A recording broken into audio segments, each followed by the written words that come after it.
I will now call to order this May 30th meeting of the Finance Committee. Tonight, we will be hearing presentations on special revenue funds, which includes the Parking Fund, Airport Fund, Conservation Property Fund, Revolving Loan Fund, Golf Fund, Arena Fund, and Solid Waste Fund, and also enterprise funds such as the Water Fund, the Wastewater Fund, etc. I will entertain a motion to approve the minutes of the May 23rd Finance Committee meeting, which you have previously received. So moved. Moved and seconded. Any discussion? Because I wasn't here, could I still vote on it? As long as you've taken a look at them, Counselor, you may. Okay. All right, thank you. All those in favor, any other questions? All those in favor of approving the minutes as presented, please signify by saying aye. Aye. Opposed, no. Ayes have it, minutes are approved. Mr. City Councilor, Mr. City Councilor, Whoever you are. Mr. City Manager. You're doing so well. I was right up until that point. I'm going to blame the Mayor Pro Tem for interrupting my flow. Your Honor, we need to adjourn now. So, Manager. Your Honor, members of the council, you want to be on item number 4, parking fund. And you can see there's 2 documents within there. You want to go to the parking fund item, and you want to be on page 153. Okay. And on page 153, you'll see revenues. For fiscal year 24, revenues are projected to be better than budget by $296,000, and this is due to strong metered parking fees that are up $200,000, and the strong finance charges, which are up $67,500. For fiscal year 25, revenues are up $23,000, mainly due to metered parking fees being anticipated to increase. Under expenses, go to the next page. For fiscal year 24 projected, expenses are under budget by $161,000, and that's mainly due to wage and benefits being under budget. For fiscal year 25, expenses are budgeted to increase by $133,000 or 4.1%, and these are driven by the following factors. Wage and benefit increases, $55,000. Building supply increases, $3,500. Electricity rate increases, $8,200. Real estate taxes, because the parking fund does pay real estate taxes, $11,000. And a transfer out to capital increase of $100,000, and a decrease in professional services of $22,000. Also included in this budget is additional funding for a standing desk for an employee for $1,000. The parking pro forma is the next attachment, so if you go back to item number 4, you see the parking pro forma. If you go to the bottom of the page, look at the bottom, the projected net amount line. So if you can find that, you can see that the first column is the revised 24 budget for revenue and expenses, and we had budgeted a loss of $240,000 for fiscal year 24, the fiscal year that we're in now. The second column is the fiscal year 24 estimate of how the fund will end this year. As you can see, it's quite a difference there. And the same projected net line shows an estimated fiscal year 24 gain of $217,000 or $450,000 better than the budget. If you go a couple lines down to the reading of the working capital and adding the $457,000 gain, you'll see the ending working capital is projected at about $1.89 million. The next column is the fiscal year 25 budget, and the fund is budgeted a loss of $351,000, which would decrease the working capital to $1.5 million. You'll see the major capital expenses planned are in 26, 27, 28, and 29. Along with those capital expenses, the debt service for those projects as you go from year to year. A parking rate increase will need to be considered next year or the year after, depending on how the balance goes. But there's no recommendation for any changes this year. And that'll keep this, the fund solvent through 2030. And we need a parking system, the alternative impacts and alternatives for the State Street garage. That's what's going to drive a lot of this. So you're going to have to make a decision of, do we rebuild the State Street garage?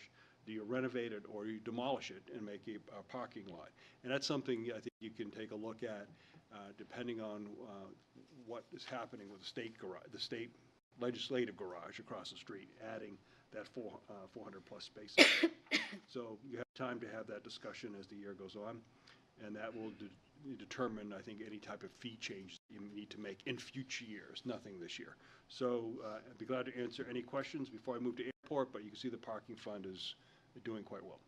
Any questions for the city manager? Seeing none, please proceed. So the next item, you'll want to go to item number 5, which is the airport fund. And if you want to go to that tab where it's titled Airport Fund, and go to page 160. And you look at revenues. For fiscal year 24, projected revenues are ahead of budget by $6,600, and that's mainly due to investment income and other revenues. For fiscal year 25, budget to budget, they're up $16,000, or 3.4%, due to an increase in rental income. It's $11,000. Investment income, $5,000, and just others revenue, which is about $1,000. The next section is for expenses. And if you look at the expense section, you'll see that expenses budget to budget are up $94,000, or 19.9%, and that's due to wage and benefit increases of $12,000. Professional services are up $11,000. And that $11,000, we need to do a stormwater pollution prevention plan update that's required for the operations of the airport. So of that $11,000, we're anticipating that study will be $9,000 in cost. Building supplies are up $5,000. Vehicle fuel is up $24,000. That's due to the new aviation refueling system that we have in place. Electricity is up $4,000. Liability insurance up $4,000. Real estate taxes, again, the airport pays real estate taxes. That's be about $1,500. Principal and interest payments, because the investments we're making at the airport, will be $15,000. And transfers out to the general fund, $6,000, and capital will be up $10,000. Also included in this budget is funding for the aviation refueling system, as noted above. That'll be $24,000, and the stormwater prevention plan update, which I noted. And then if you go to the pro forma for the airport, so you go back to the tab number 5 and do airport pro forma. And again, this is all online, so people can follow this at home if they like. Under the FY24 budget column, the projected net line is a gain of $3,600. So that's really what you budgeted. For fiscal year 24 estimate column, the airport is projected to lose $42,000, which will provide an ending working capital of $376,000. As you can see, that's well above the target number. And the over expenditure in this budget is due to frozen pipe repairs. Again, it's the building. And we did receive an insurance payment that will help lower this cost, but it is the piping that's in that old building. And I'll bring a supplemental appropriation forward for fiscal year 24 to align with the budget with the actual. In fiscal year 25 request column, the airport projects a loss of $74,000 with an ending working capital of $302,000. Again, well ahead of your target. As we make our way across the pro forma columns by fiscal year, the ending working capital is projected to be negative $67,000 in fiscal year 27. And I'm also projecting general fund transfer into the airport fund starting in fiscal year 2027, and we'll need additional support for this fund in the future.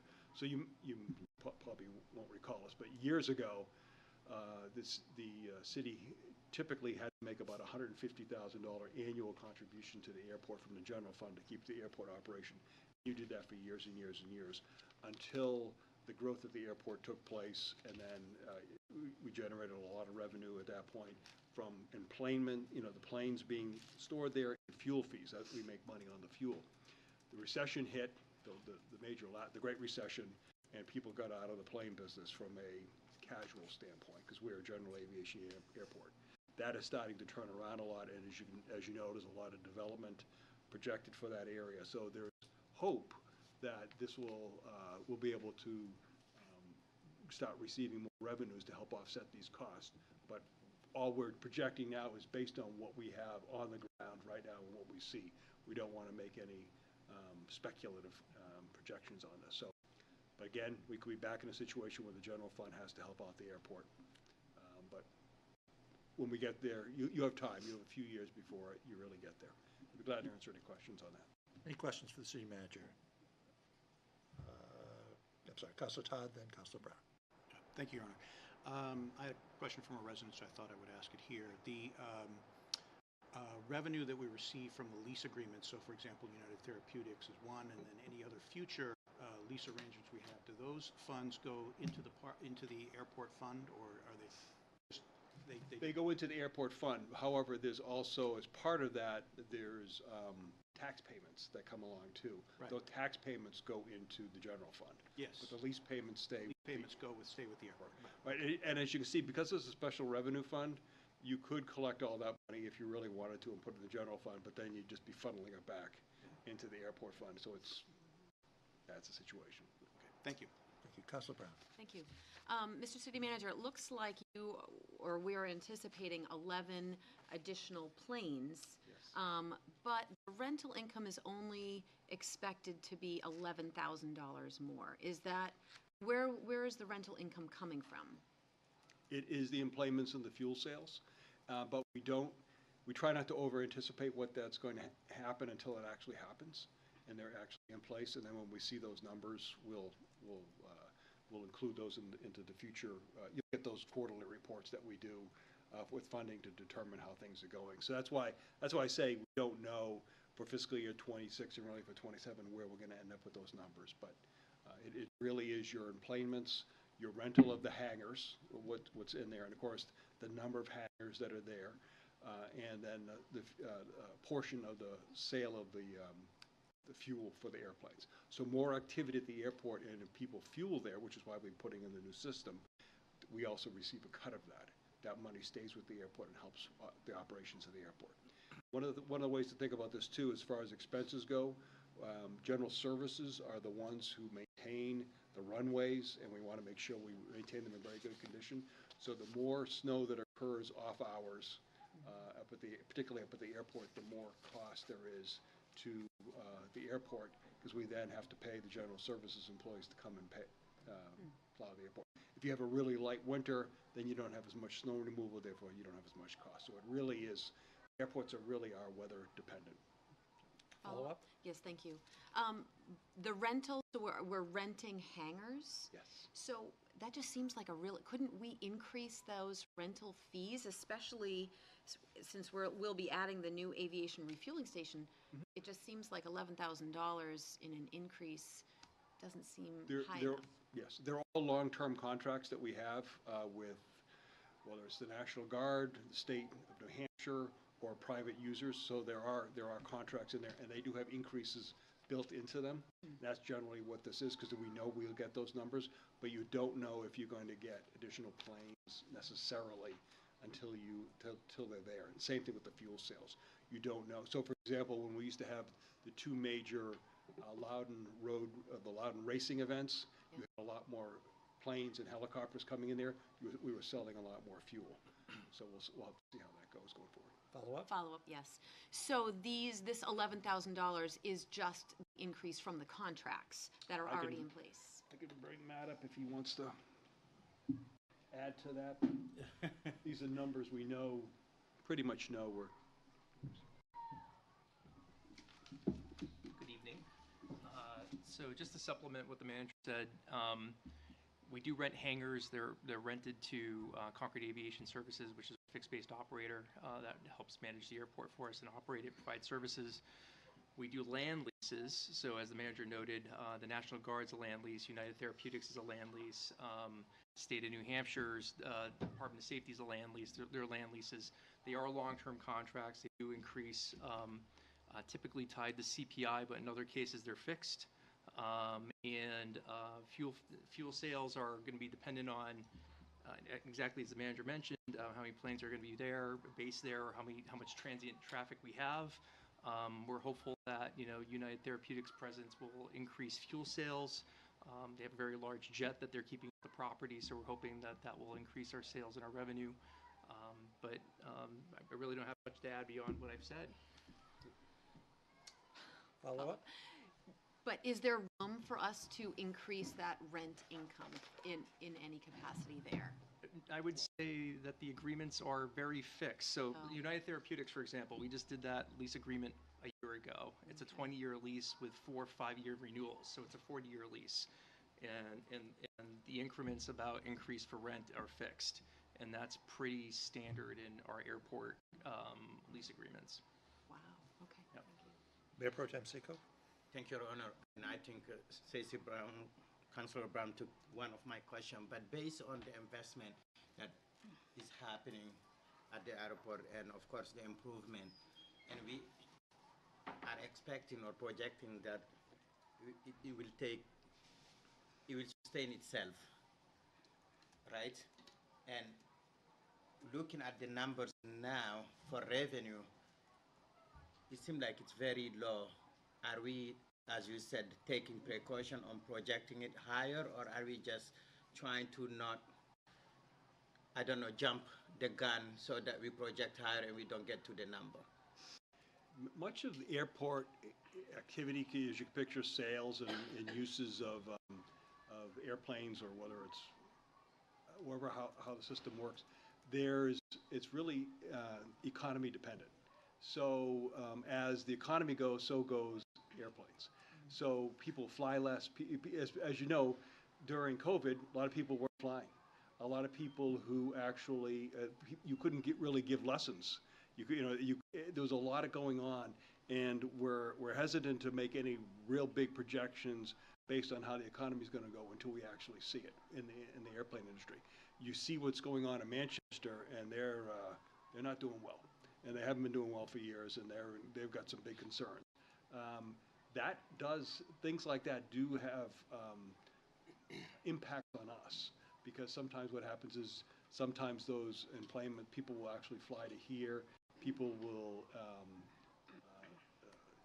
change where they keep their planes based on activity. So the busier Manchester gets, the more difficult it is to find for the small guys to where to go. They'll go to here, they'll go to Nashua, they'll go to other places. So generally, the better the activity level is in the air industry, the more washover there is for us, and that does help us. So it's cyclical based on the economy. Okay. Follow up? Follow up, yes. Thank you.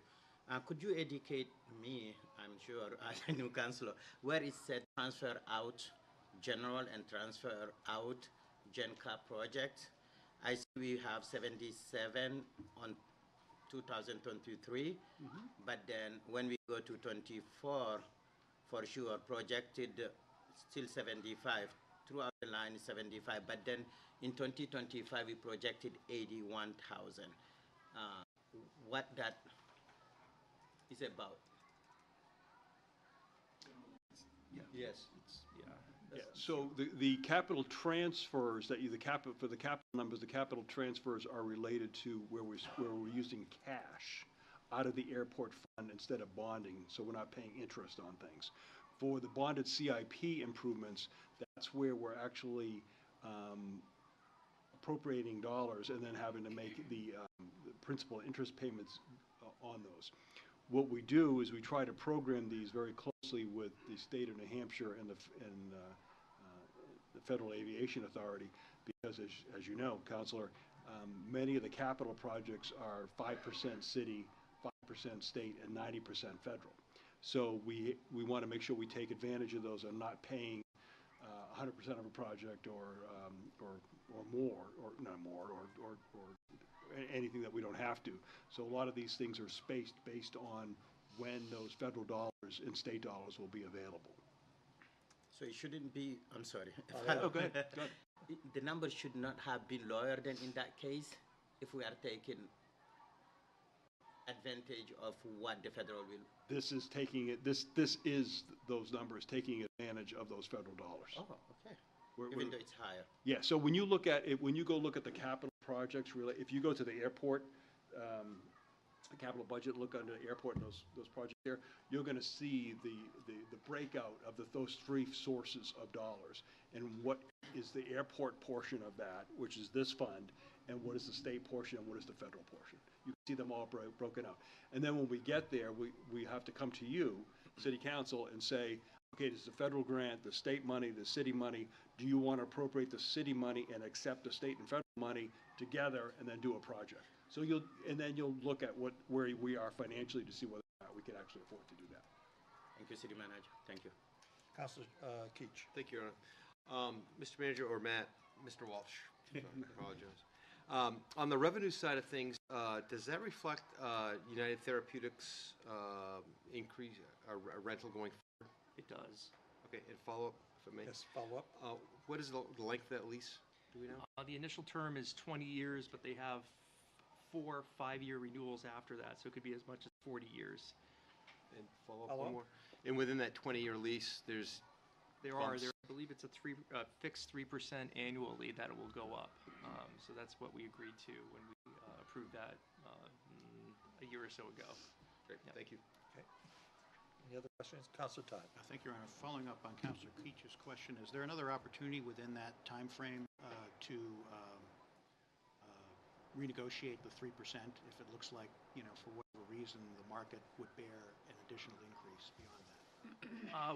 So they're at the top of the market. They're actually paying 30 cents a square foot for their land, which is comparable to what Pease gets, and it's better than what the other leases that we have are, which are more in the range of 20-21 cents a square foot. So United Therapeutics pushed the market. The lease is fixed, so the 3% is fixed for the entire term, and if they choose to take the renewals, it will be fixed in that point. But there is additional land at the airport. Limited quantities of it, but there is additional land at the airport called development zones, which we're hoping that either United Therapeutics or others will be interested in the future, and there's an opportunity there to grow our revenue. Follow up. Thank you. And just so for folks to know, my understanding, I think that the lease currently is, you'll have to correct my number, it's 43,000, I think, is what we're getting, I think, currently on the first year is what we received. I want to say it's somewhere around 50, but I can't quote it off the top of my head. Yeah. Right. So, but it's in that range anyway, and then that will increase each year by the 3%. They will, and correct. And I mean, the other thing to keep in mind here, the manager mentioned taxes earlier. United Therapeutics tax bill is about $125,000 That was a my year, other question. I was going to ask. of which the city will collect about a third of that under our tax rate structure. So. Thank you. And I should note, the condition of the airport will determine whether or not, the condition of the runways, the taxiways, everything that goes along with the fuel station, that will determine whether or not there's going to be more development out there. And then hopefully bring in more revenue to cover our fixed costs. Because we have these fixed costs. When you've got to plow the runways, you've got to plow the runways. Whether there's 10 planes using it or 500 planes using it, that's the situation. Councilor Brown. Just because you talked about more development, so we could we could do impact fees or assessment fees specifically to address that, to pay for that. Impact fees are associated with increasing capacity.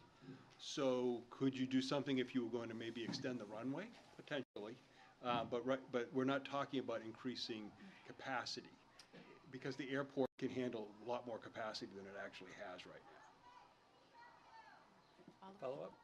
But wouldn't, if more planes come in, that's going to impact the runway more? It's potentially damage it and so forth. So wouldn't we levy? We could, but Matt already, when he negotiated, the other part of the negotiation with United Therapeutics is the taxiway improvements. Which they built. Which they built on their own. So essentially, part of the agreement was that we could have been saddled with, if we wanted to grow the airport and improve that taxiway. They agreed as part of a payment to the city, in essence, to make the improvements themselves, which helps the entire airport. So that's really, in a way, it's not an impact fee, but it's an improvement at their cost to improve the facility for everybody. Thank you. So. Yeah, and also to follow up on that, if it's okay, Your Honor. Yes. You got to keep in mind that capital improvements at the airport, generally speaking, are paid 90% by the Federal Aviation Administration, 5% by the state of New Hampshire, 5% by the city. So unlike other public infrastructure that's not associated with the airport, there's a pretty unique funding structure there that helps pay for not only the construction of it, but also future long-term reconstruction and maintenance of it. Thank you for reminding me that. Counselor Keach? Thank you, Your Honor. Mr. Manager, just, I guess as a request, a question, if we could, I think it would be helpful, because it's a kind of a recurring theme question here around the table about impact fees. It would be helpful to get something out to all of us just to explain how impact fees legally can be imposed, because I think there's an impression that if something's built, there's an opportunity to slap an impact fee on it, and that's far from the case. We have that information. I think that would be helpful. If I could just give you one example. So CIP 72 runway pavement improvements in 2026. The total cost of the project is $655,000. The city share is $32,000. So out of the $655, that's our contribution. And we're using capital transfer, so we're recommending using cash, not even to bond that. And that's an improvement that will serve us for, a decade. So. Thank you. So, Counselor Kerr. Counselor Schultz. Thank you, Mr. Mayor. So with the impact fees, how would the rates be set? Are there parameters in the law or ordinances already about impact fees or other related things that we could implement? I mean, I'm a fan of like a big box tax. Like, what are the parameters around that we would need to consider in setting those rates? Or are there any? For the airport? For any, just for ongoing. We're going to go way off topic. You're taking us down a rabbit hole that will. Okay, we May can I- talk may about I it ask- later. May I assume that if you provide the information that Yes. Counselor Keach requested yeah. for everybody, Yes. that will Explains answer all that? the. That's in why I writing. asked, Yeah. was his question, and Yeah. I have no problem with the airport, sorry. Yeah, okay. I think that That would be the report that Counselor Keach just asked for, that the city manager agreed to provide, will answer a lot of the questions. Thank you so much. Any other questions relative to the airport fund? Thank you, Seeing none, please proceed. Mr. Walsh. To conservation. The next item is item number 6, Conservation Property Fund. And for this item, you want to be on page 163. Again, this is item number 6, 163. This fund is designed to account for revenues from leased properties in the acquisition and management of conservation properties. Revenues budget to budget are projected to increase $22,000 or 17%, and that's due to increase in rental income of $25,000 due to the additional antennas on the 52 Lock Road site. The increased use of fund balance of $8,000, and a decrease in the transfer and trust of $10,000. Expenses budget to budget are up $22,000, or 17%, due to the increase in transfer out trust line of $13,000. This is the amount that represents the excess budgeted revenue due to increased lease payments in order to balance out the fund for fiscal year '25. So you'll notice, when you look at the revenues and the expenses, they balance out exactly to the dollar, and that's on purpose. An increase in the transfer to the general fund of $8,000 to offset debt service costs, conservation property purchase, and to the reimbursement for the plowing of the trailheads of the parking lot. So you recall, several years back, the city council talked to the conservation and said it'd be nice if this fund started paying for the trailhead plowing, because those trails are used during the winter. For many years, they were not plowed, and they weren't available. So this is a great amenity for the community. Each year, the fund balances from prior fiscal year is used to transfer out to the general fund for this purpose. There's no pro forma for the fund, because you see the money is the money in front of you, and I'd be glad to answer any questions. Questions? Counselor Brown. Yes, thank you, Mr. City Manager. Is the trail ranger paid out of this fund? I think do we pay a portion? And it comes part of the year only to that area. No, it is not. Okay, thank you. Any other questions? Someday in the future, could you, if this fund really generated a lot of dollars, but you've tried to focus this on maintenance and capital? Follow-up? Follow-up? Could you explain how could this fund make a lot of money? If you, for example, and this was done a couple decades ago, we were trying to find a mechanism where the city council decided to buy very large pieces of property throughout the city. I think you probably were on the council, Councilor Champlin was, Councilor Keach was, and we bought hundreds, if not thousands, of acres of property throughout the city. One of the ways we did that was we ended up buying properties that had improvements on those and took over, it was a risk, and took over the lease agreements for those. So for example, I mentioned the antenna that's over on the West Portsmouth Street property over by exit 16. Okay. And the city, not only when we bought the property, but we bought the antenna and all the leases that went along with that. So we actually have our own cell tower, and we collect leases, just like we have a cell tower at the fire headquarters. And we collect the lease money related to the antennas that go on there, and we take those dollars and we use those dollars to make the bond payments when we bought the property, so the taxpayers didn't have to pay for it. And also, so I believe it's probably already paid off for that, and now those revenues do come in and help fund all these other things in the city. So there's always ways you can do things with it, usually with investments, without charging residents to use trails or parking lots or things like that. Nice, thank you. Other questions? Okay. I have a question. Do we have a goal for how much conservation land we want to have in the city? That conservation land separate from, I can never remember what it's called, the tax write-off, the tax break. The current use property? Current use, thank you, Yes. thank you. Yes, you have, the Conservation Commission has a property acquisition plan that it always works on. And then what the agreement is, the way it works here is any property they buy comes back through the city council, and the city council appropriates the dollars to go and buy those properties.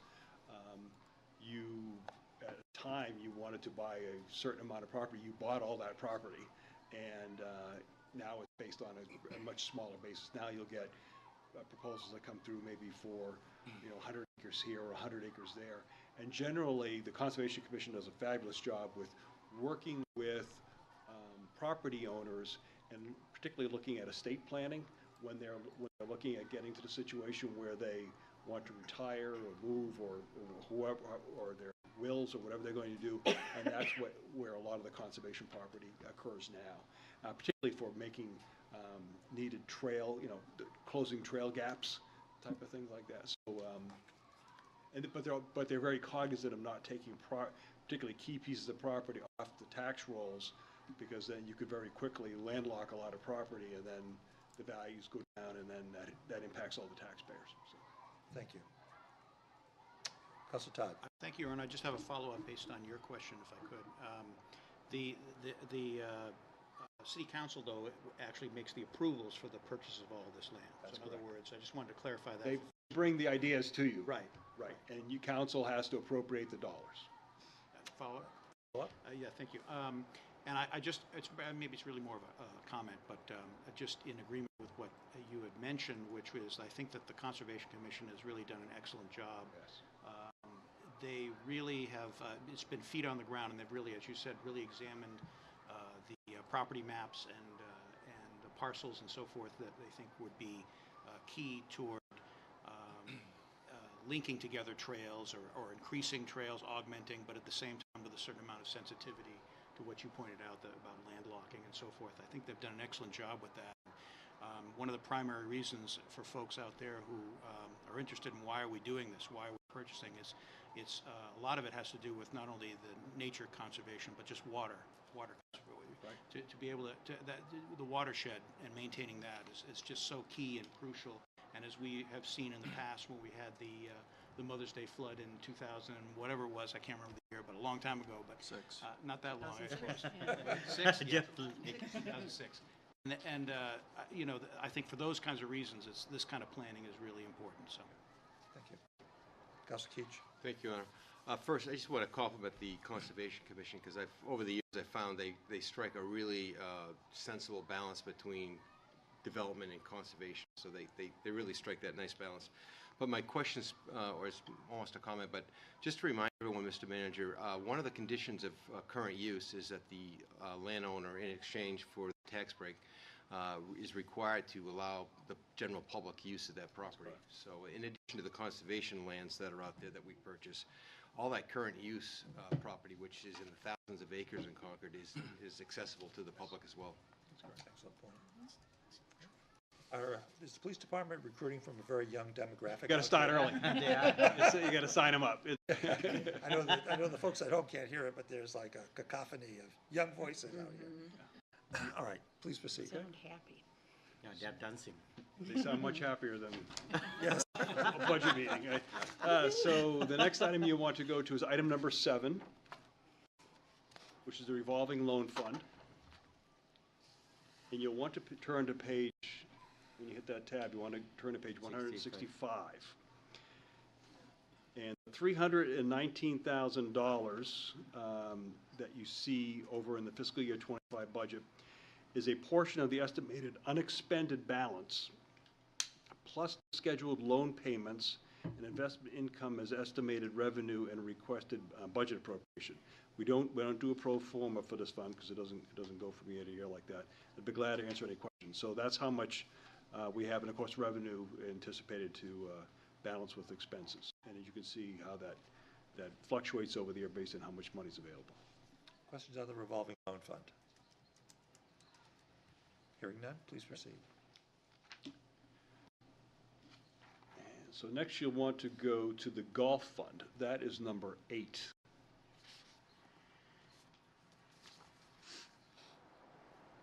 And on the golf fund, you want to turn to page 169.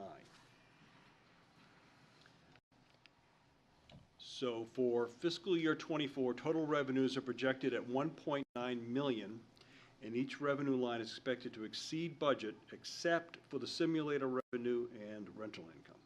For fiscal year 25, budget to budget, revenues are up $271,000 with increases in every category except the simulator revenue. On page 170, expenses for fiscal year 24 are projected to budget or over budget by $106,000, and this is due to temp wages higher than budget, and increased temp wage staff is needed due to the higher course use and increased lessons. Increased lessons are offset by increased camp revenue. So the more activity, the more costs, the more revenue. Repairs and maintenance higher than budget at $12,000 for drainage issues and bathroom heat issues. The department supplies are higher than budget by $10,000, and that's to purchase additional range balls for the driving range. The cost of goods sold higher than budget at $64,000, and that's offset by increased sales. So you have to buy goods so that you can sell them and make a profit. League and tournament expenses are higher than budget by $15,000, and that's offset by increased league and tournament fees. So these expenditures were made to accommodate the additional business of the golf course and to make the necessary repairs. That's why the revenues are so much higher than projected. And I'll bring a supplemental appropriation forward after June 30th for fiscal year 24 to align the budget with the actual. Expenses budget to budget for fiscal year 25 are up $148,000 due to increases in wages and benefits, $77,000, repairs and maintenance, $5,000, professional services, $14,000, advertising is down $5,000, auto parts are up $2,000, grounds and horticultural expenses are down $3,000, cost of goods sold is up $27,000, league tournaments up $14,000, electricity up $4,000, debt service down $6,000, and the transfer to the general fund for overhead is up $12,000.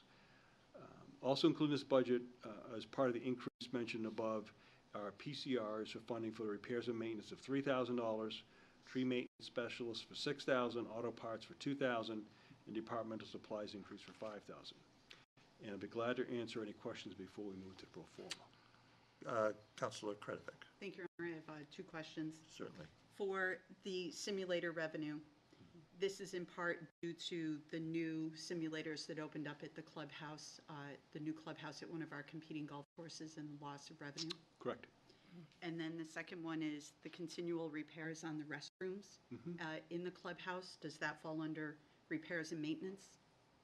Or where does that fall in the expenses? It would be professional service. Probably repairs and maintenance. Repairs and maintenance? Yes, either one, depending on what the service is. So it's roughly $28,000 projected, budgeted for next year. Yes. And it includes other items other than our every 6 weeks having to. Other than the take care of bathrooms? Yeah. Take care of the restrooms. Yes. Thank you, sir. Counselor Brown? Yes. Can you tell me how many days the clubhouse is open and what the hours are? Or not the club, just the clubhouse. How often is the golf course open? I know the community center is closed on Sundays. And what is the hours? What are the hours?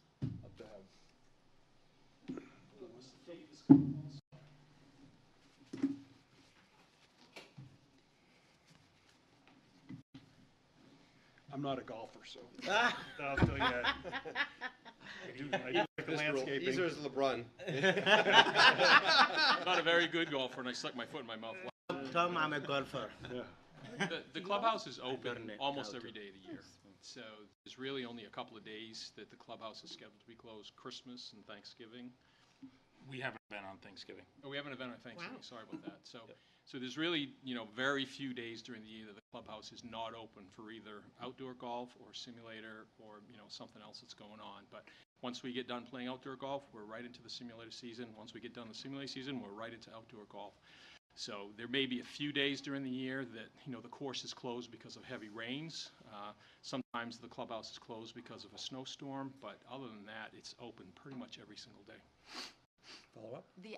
Sure, I was wondering the hours of each day. And so Phil can fill in the exact hours, but, we start playing golf around 7:30 in the morning, and that goes until dark during the golf season. And then the simulators, I think we start at 8:30 in the morning. And then that goes, a lot of times it goes until about 10 o'clock at night. Follow up? Yes. I noticed the advertising, we purchased some gas golf carts. Was it about 10?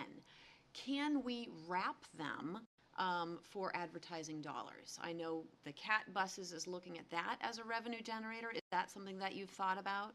We've thought about trying to advertise in many different ways at the golf course. We wanted to put up, tee markers on each one of the tees when people tee off, so they would see, city manager, sponsored by city manager Tom Spell. Unfortunately, it was Hole more. in one, you get a free dinner?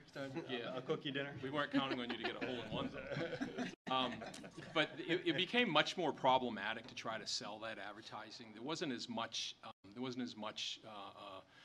demand for people wanting to actually buy that advertising. If it may be a little bit before your time, but we had a much bigger advertising budget, and it was always, we budgeted $12,000 or $15,000, and we just, might sell $100 worth, because it just wasn't one of those things that people really wanted to spend money on that advertising. They didn't see the value of it, so it was more of a donation to them if they did it. Follow up? Yes. I have a question about your membership. It mentions that there's projected 425 season memberships. Can you break that down? How many of those are carts? How many are youth? How many are senior adults? Do you have that information? I have some of that. I have our currently what we have. Like to date is what I have. So our adult memberships are currently at 65, 42 of which are residents. Nice. Family memberships, which can be up to 4 people, 2 adults, 2 juniors, is 8 memberships, so it could be as many as 32. 6 of those memberships are Concord residents. Young adults, we have 47, 31 of which are Concord residents. Senior membership, which is where our explosion kind of came this year, we have 93 seniors, and so they predominantly played Monday through Friday, and 68 of them are Concord residents as well. Our junior memberships, which is always large, we have 64 juniors, and 60 of them are Concord residents. So, How many cart memberships? cart memberships, we have about 15 or 20 cart memberships, and that's across all of these categories. Okay, thank you. Follow up? Yes. Thank you. I really appreciate you telling me about the residents, because that's something that I've been asking, and I think that's an important benefit for residents to have. My question is about when the memberships are, the membership rate is set in the fall, and it's typically September. And I know we were anticipating, hey, let's get out there before other courses set their rate. So people could purchase their membership at the 2023 rate, which was, I think, $16.95 for, say, an adult, just an adult. What are the rates of our competitors? Do you have an idea what their rates are now? I mean, we do have that information. You said that the rates come in the fall. The rates will likely come to the city council at the August meeting. So typically what happens is that at the next golf advisory meeting, the advisory committee is going to give staff some direction on how to put together some rate structures that they're looking at. And then at the July golf advisory meeting, the committee generally takes a look at those numbers, and then they make a recommendation to propose to the city council. From that recommendation, we bring it to the city council. In that recommendation, we also include the different rates for our competing golf courses in the surrounding area. So we'll have all that information together for you to compare Beaver Meadow proposed rates, Beaver Meadow current rates, and then the current rates that are at the competing golf courses in the local area. Follow-up?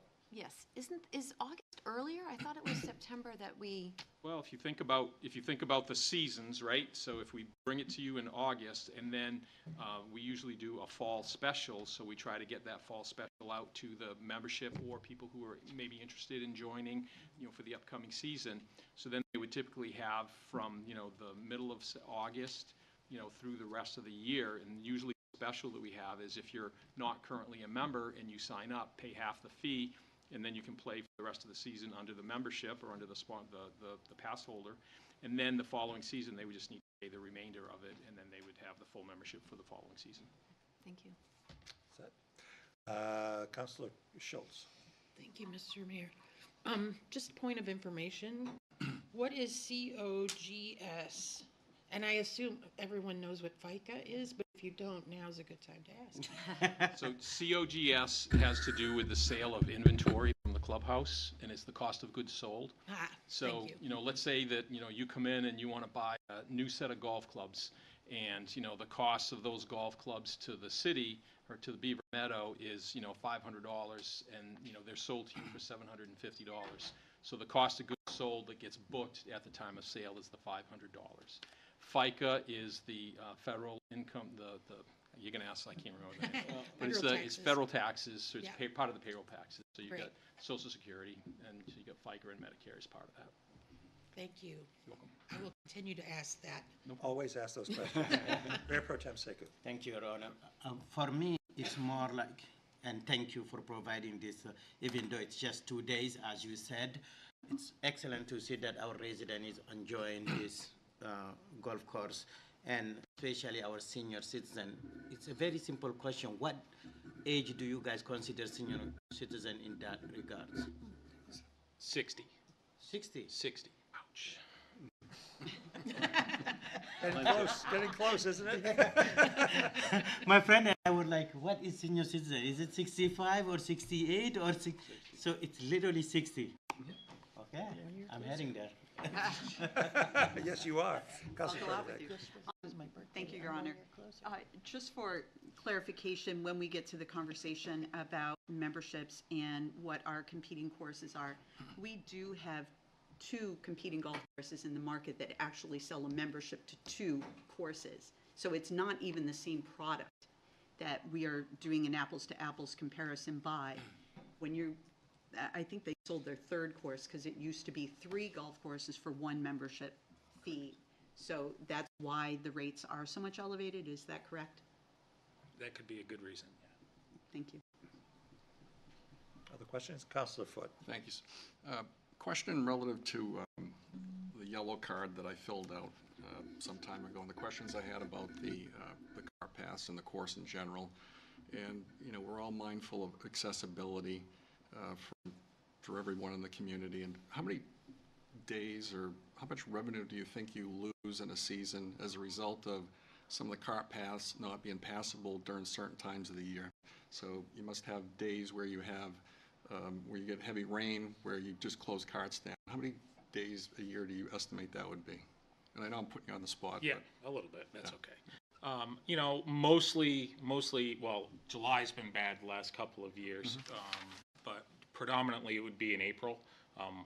just like, soccer fields and stuff, you don't want to get out there too early. But, I would say in the neighborhood of 6 to 7 Okay. days, somewhere in that neighborhood. And 30 cart rentals, 100 cart rentals? If we are open, it's at least 30. It could be as many as 50, Got it. as long as we're open and it's sunny. And the reason I submitted the request is... Follow up? Oops, thank you.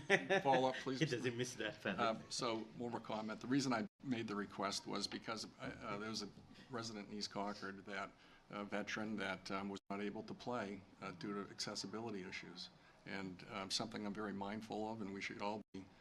And, I understand there's an additional cost, but I think that's important for our community. So, thank you. Thank you. Councilor Schultz. Thanks, Mr. Mayor. On that note, Granite State Independent Living will do an assessment of any, I don't know, maybe the city already has its process, but the Granite State Independent Living will do an assessment. I think there are a few other organizations that would do that too, because you don't know what you don't know till you know it. Thank you. Councilor Kretovic. Thank you, Your Honor. Mr. Davis, this would be an excellent time for you to share your certification for working with wounded veterans with the council, if you would like to. And that's my question. Would you like to? So I took a class.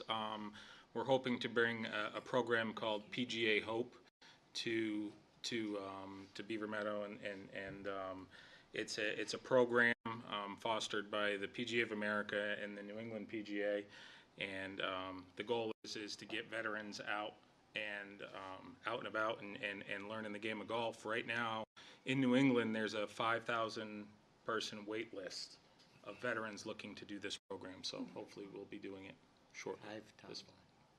Excellent. And follow-up, Follow up. Your Honor. And it does include adaptive golf for those people that do have mobility challenges, correct? Correct. And I know how to use the equipment now. Thank you.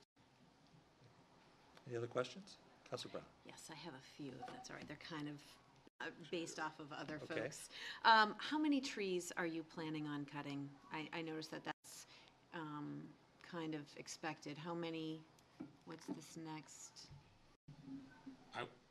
If I were going to estimate, I would say we would be in the probably 35 to 50 down the 15th and 16th. Keep in mind, though, as we're cutting these trees, that it's providing opportunity for other growth and other things to occur based on the cutting of those trees. It also helps the fairways, at the golf course in order to maintain a much better playing surface for the golf course overall. So, Follow up. Yes, thank you. I know we were talking about the golf obligation bonds versus regular obligation bonds, and it's projected $900,000 in golf general obligation bonds. Where will that be coming from in this? so when you look at the capital budget, or when he gets to the pro forma for the golf fund, there's about $900,000 in FY25. Okay. And then you'll see, starting in FY26, there's a debt service for new debt service payments. So that $900,000 will be coming out of the golf fund. Okay, thank you. Follow up. Yes, thank you. High schools. How long, I was sad to hear that Concord, Runlet and High School golfs at the Country Club. How long has Bo and Bishop Brady been golfing at Beaver Meadow, calling that their home base? Bishop Brady, I can't answer because they've been there since Before you. I was hired. Bo has been there for 3 years now, I think. Follow up. Yes. The member leagues, I know there are definitely some benefits to being a member. Is that an additional cost if you are a member to participate in these member leagues? Yes. Yes. Okay. Follow up. Last one. Bike rack. Do you have a bike rack at the golf course? We do not have a bike rack. We're looking for donations. I have a comment. Follow up. Yes. Yes, I'm glad we're looking for donations. Great. Are You got an are idea? there any groups? Is there a fundraising group at Beaver Meadow. They could do that. A fundraising group could do that. People are always looking to, as people get older and they can't golf anymore, they're always looking to make donations. Awesome. So we could ask if you want to make a donation, you can make a donation as a bike Awesome. rack. Awesome. Counselor Kretovic. Thank you, Your Honor. Some of the donations that we have, are they not going for the legacy tree program to replant some trees that are more appropriate than the dead pines that we have? There's that, there's also the flag, there's also all kinds, there's all kinds of ways people can make donations and, you know, very, very similar to what we've done in the cemeteries and not that golf courses are cemeteries. And a follow-up. I feel the same way. Mr. Davis or Mr. LeBrun, it's pretty common that when people are checking in or checking out or finish their golf round, they basically leave their clubs in front of the clubhouse where they are monitored. Sort of nobody actually takes anything, and those students that do ride over or people that ride over on bicycles generally just leave their bike right next to the stone wall because we're pretty lenient and respectful of other people's property, correct? I haven't So seen, far. I haven't seen a bike on the stone wall, but Yeah. if you've seen one. We definitely have junior members that ride their bike there and lean their bikes against the backside of the clubhouse. A bike rack would be nicer. I think we're still that type of community, but a bike rack wouldn't hurt. It's all set. I have a question. This is a question for Mr. Davis. So looking at the weighting of our seasons passes, the weighting is basically adults, seniors, juniors, and most heavily weighted in seniors. Is this typical of the season passes or memberships at other community golf courses? Yeah, I would say it's very similar. Our senior membership is such a great value. That's why we see a little more of an influx from some of our neighboring communities. I think that we are a little better than most with our junior memberships and the younger demographics. So I would say we're ahead of the game in the young department, which is always really good for future golfers, and certainly in the senior department. Just a follow-up. I'm doing my own follow-up. You guys are getting me into the habit. You might have a follow-up. Does this say anything to you about the socioeconomic demographic of the people who are using Beaver Meadow? Sorry, can you ask? The weightings that we're seeing for the memberships, is that saying anything to you about the, kind of the demographics of the people who are using the facility? I don't think so. I think we just, there's just a great mix of people that are have pass holders at Beaver Meadow. I had a conversation a couple days ago with somebody that talked about the community of Beaver Meadow compared to a lot of other golf courses that they've played in, and they play all across the country. And they said that there's a different atmosphere at Beaver Meadow. People come and talk, and there's a lot of conversation that goes on, from the time you get out of your car and you get to your first tee, and when you come off the course, or maybe stop and have a sandwich and a drink after you're around, and it's it's similar in some courses, but just the level of community at Beaver Meadow just seems to be higher, was their comment to me. So, would you believe that when I was getting my hair cut last Friday, my barber, who is a retired bosun's mate from the Coast Guard, told me that he really enjoys playing at Beaver Meadow. Nice. excellent. Love to hear that. Right. Thank you. Also a veteran, too. All right. Do you want to move on? Oh, wait. Pro forma? Well, Counselor, you have another Yes, question. yeah, well, you said something that and other people have said things that I Certainly. Go right ahead. have more questions. You said a family is up to 4, a family membership. So if I have a family membership, is it just the same 4 people? Or if I have an aunt fly in from California, how do you check that? Or is it just honor system, like it's 4 guests? It would be 4 registered people, and it only pertains to those 4 individuals. Okay, great, thank you. Follow up? Yes. How many of our golf advisory committee members have a membership at Beaver Meadow? I don't know. Okay, thank you. I don't even know who they are. Which golf committee? It's irrelevant. So, I don't and get it. 60, 60 is so young, so don't feel bad. So that's why it's hard with that demographic, there's a lot of people in that group. Okay. Not Ready to go to pro everyone. forma? The ordinance itself says a non-golfer. So there is at least one non-golfer on the committee. Thank you. Mr. City Manager, the pro forma. Your Honor. So the pro forma, you want to, yeah, please do. Yeah, thank you. Thank you. Great to have you. Thanks for visiting. So looking at the pro forma, you can see, if you go to the projected net line at the bottom of the page, under the fiscal year 24 column, the projected net gain, when you voted on this last year, was $1,000. The fiscal year 24 estimate column is a gain of $163,000, or $162,000 better than budget, and produced an ending working capital, as you can see, of $900,000. So that'd be the second column. You can see the $900,000 under ending working capital. For fiscal year 25, the projected net gain is a gain of $124,000 and an ending working capital of slightly more than $1 million. We follow the ending working capital through the fiscal year 2030. The ending working capital remains positive. The plan is to use a portion of this ending working capital along with a measured increase in membership and daily fee rates as transfers to the general fund to help offset any debt service costs for a new clubhouse renovation or construction, if you so approve. As a reminder, the parking lot project is funded as a bond, and the debt service is projected to start in fiscal year 26. So you can see that number in the expenses and the authorized debt in the bond for the program. Thank you.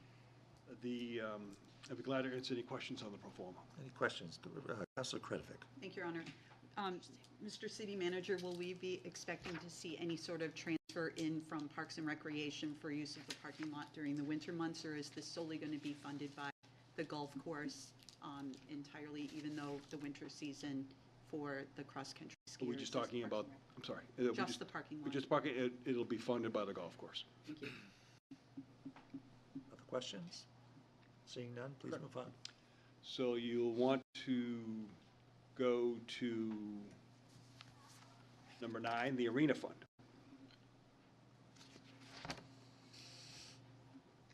So if you hit that tab, you'll want to go to page 174. For fiscal year 24, revenues under the projected column are $43,000 better than budget. And this is due to increased pro shop sales, concession sales, rental income, and other assorted revenues. For fiscal year 25, budget to budget are up $46,000 or 6%, and that's due to increased pro shop sales, concession sales, rental income, and other revenues. Next are the expenses on page 175.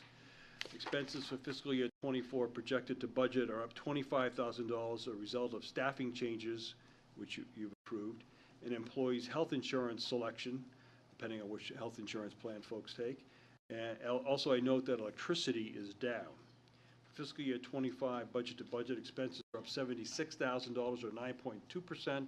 This is due to wage and benefit increases. That's contractually obligated at $65,000. Repairs and maintenance at $8,000, professional services at $9,000, natural gas $6,000, transfer to general fund of $4,000. As you note, electricity and debt service is down slightly. Also in this budget is funding for labor grade upgrade for the arena manager, labor grade upgrade for the arena supervisor, to replace the access code card system, which is really no longer functional for the building, replace doors for the locker rooms, A and B, and add a camera to the front lobby area. And I'd be glad to answer any questions before we get to the pro forma. Questions on the arena for the city manager? Councilor Brown. Yes, why is a camera necessary? Security. Have there, follow-up? Councilor, follow up? Have there been issues? No more than the normal. The camera's $1,000. But we do have it wired so that we can keep an eye on activity. Do we have camera at other facilities, like at the clubhouse or at the Citywide Community Center? They were putting them in the Citywide Community Center, yes. We have them at the new facility that we're building up in Pennacook, yes. The clubhouse, yes. So yes, it's standard. Okay, thank you. Okay. Thank you. Any other questions? All right, the pro forma. So you want to go back to the tab, you'll see the arena pro forma. The net, projected net for fiscal year '24 column is a loss of $55,000. You can see that was in the '24 budget. The next column for fiscal year '24 estimated projected is a net loss of $37,000.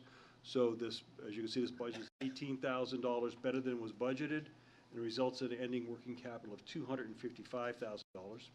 For fiscal year '25, the projected net loss is $85,000 and result in an ending working capital of $170,000. Again, well above the goal. As we move through the fiscal years, ending working capital remains positive until fiscal year '27.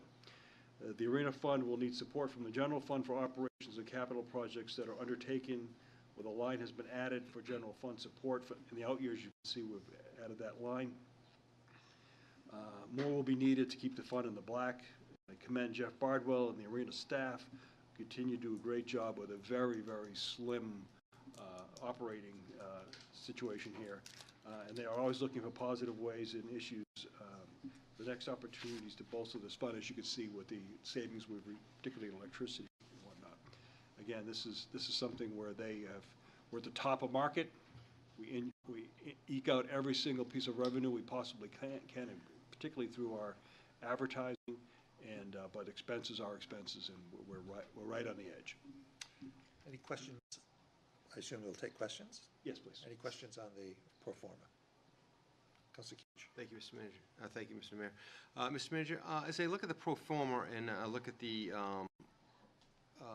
rates, they're essentially flat going forward. I would estimate they don't even keep up with inflation. My main question is, how competitive are those with rinks in this area? Is that consistent? Let me ask Mr. Bardwell to come forward. Great question.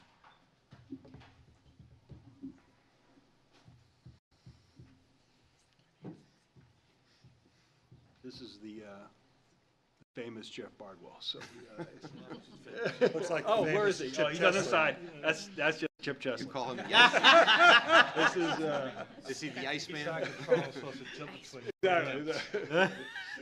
I'm surprised you didn't say the Iceman cometh. Yeah. Oh, that's good. Next year, if we're here. Good evening. You were asking about how competitive we are with the rates? Yes, and So- going forward, they look kind of flat relative to what inflation might bring. Right? Yeah, every year I do a survey of area rinks and to see where we are in the market. And there's a little over 30 rinks in New Hampshire.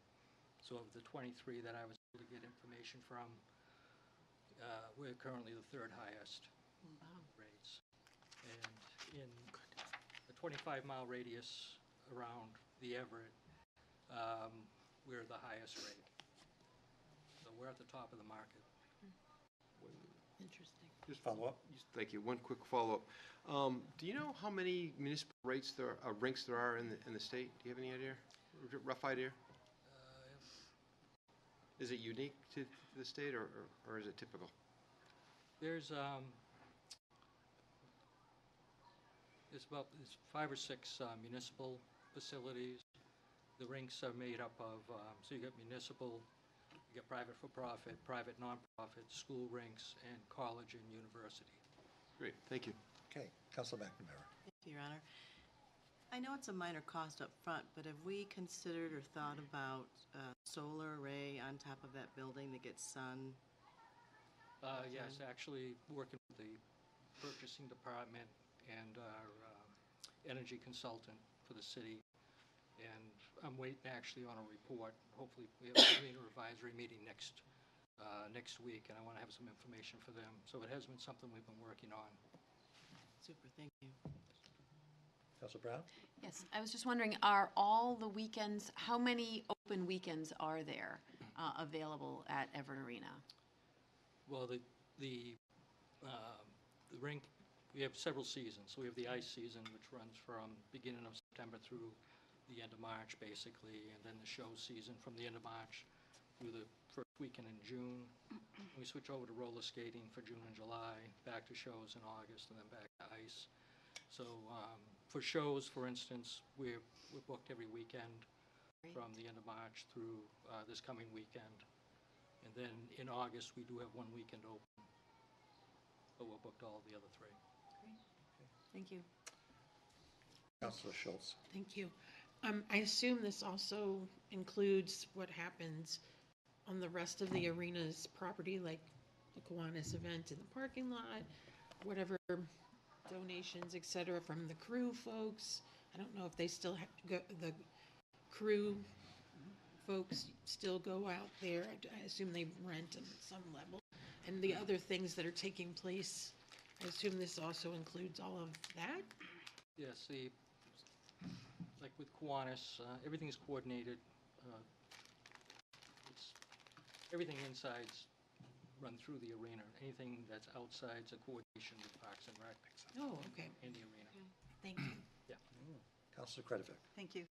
Much like the golf course has golf teams that use the golf course, how many of the local schools are using the hockey rink for their hockey teams? Well, the Concord Youth Hockey is our largest user group for the ice season. And as far as high schools, we have Concord High Boys and Girls, Bow High School, and Pembroke Academy. Great, thank you so much. Any other questions?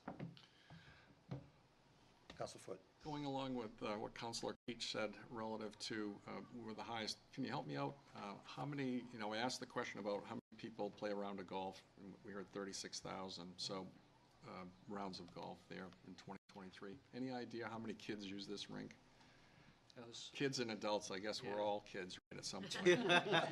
Well, the public skating we track, so, it's over 11,000 in public skating. Just for public skating? Just for public skating. Plus youth hockey. Sorry, may I ask? Yes, follow up. Thank you. I have to keep an eye on you every second. Yeah, plus youth hockey with all their, programs and games and everything. And then you've got the outside groups that are coming in when there's games, obviously, so you have the opposing teams coming from other towns, everything that are using the facility. Follow up? Thank you.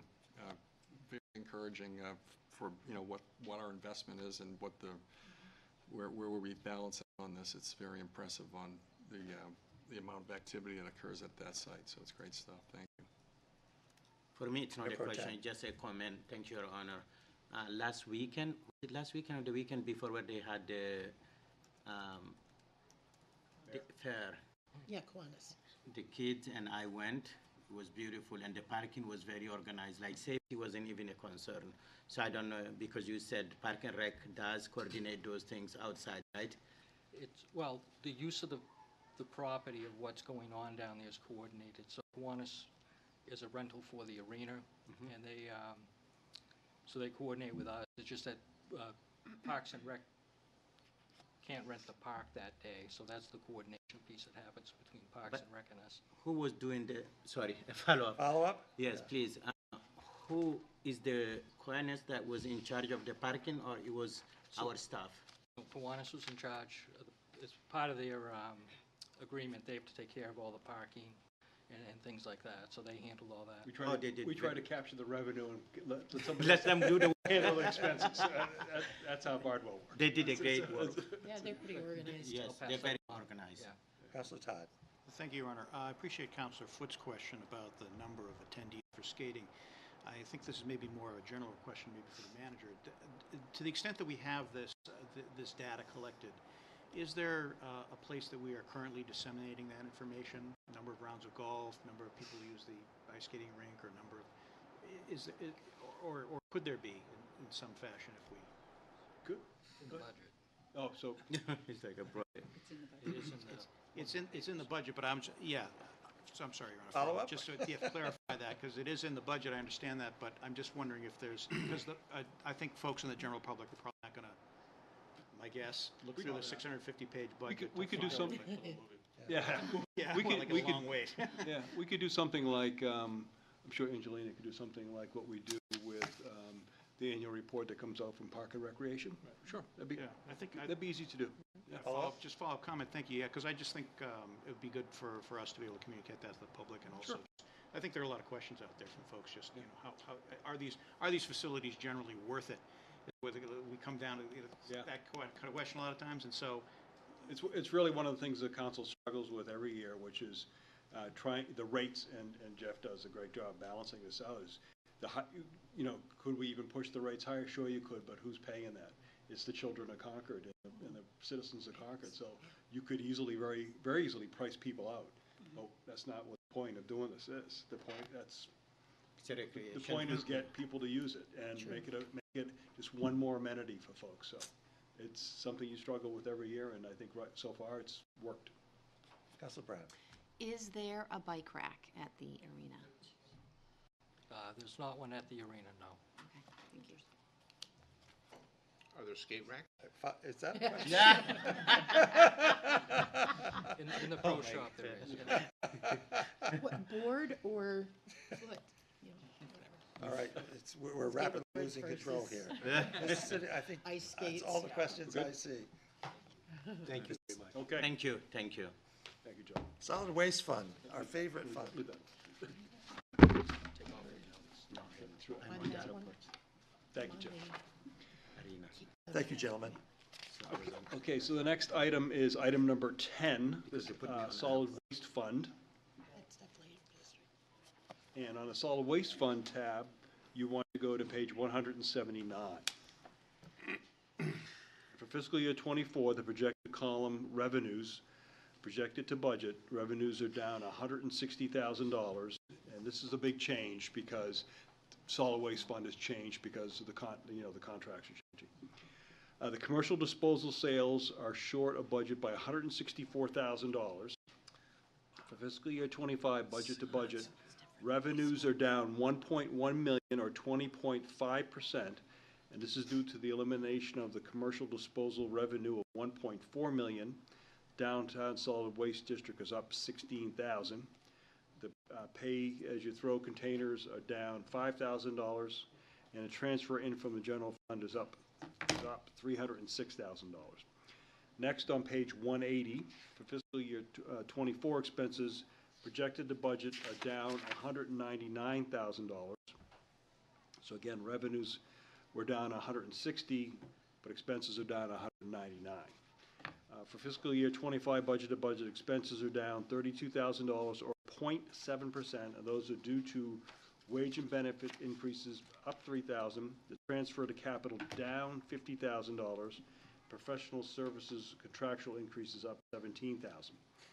While the professional services increase is only $17,000 due to the new solid waste contracts, there's a lot of moving parts here, and I'm going to go over those with you, in line that warrant some discussion. So the commercial solid waste disposal expense is down $1.3 million as the offset to the reduction in revenue. The city no longer processes commercial disposal through this fund and will not enforce the city's flow control ordinance. We discussed this all when we went to the new contract. Recycling collection and processing is up $602,000 again because of the new contract. That's a 79.9% increase. Residential municipal solid waste collection, transportation, and processing, again, because of the contract, is up $686,000 or 42.7%. Downtown solid waste is up $21,000. Curbside Christmas tree collection is up $8,000, and the bagged fall leaf pickup is down $14,000. Also included in this budget is funding for the Northeast Resource Recovery Association membership of $1,900. And I think we should go to the pro forma before I take questions. I think that would help you Go right ahead. see this a little easier. If you look at the pro forma,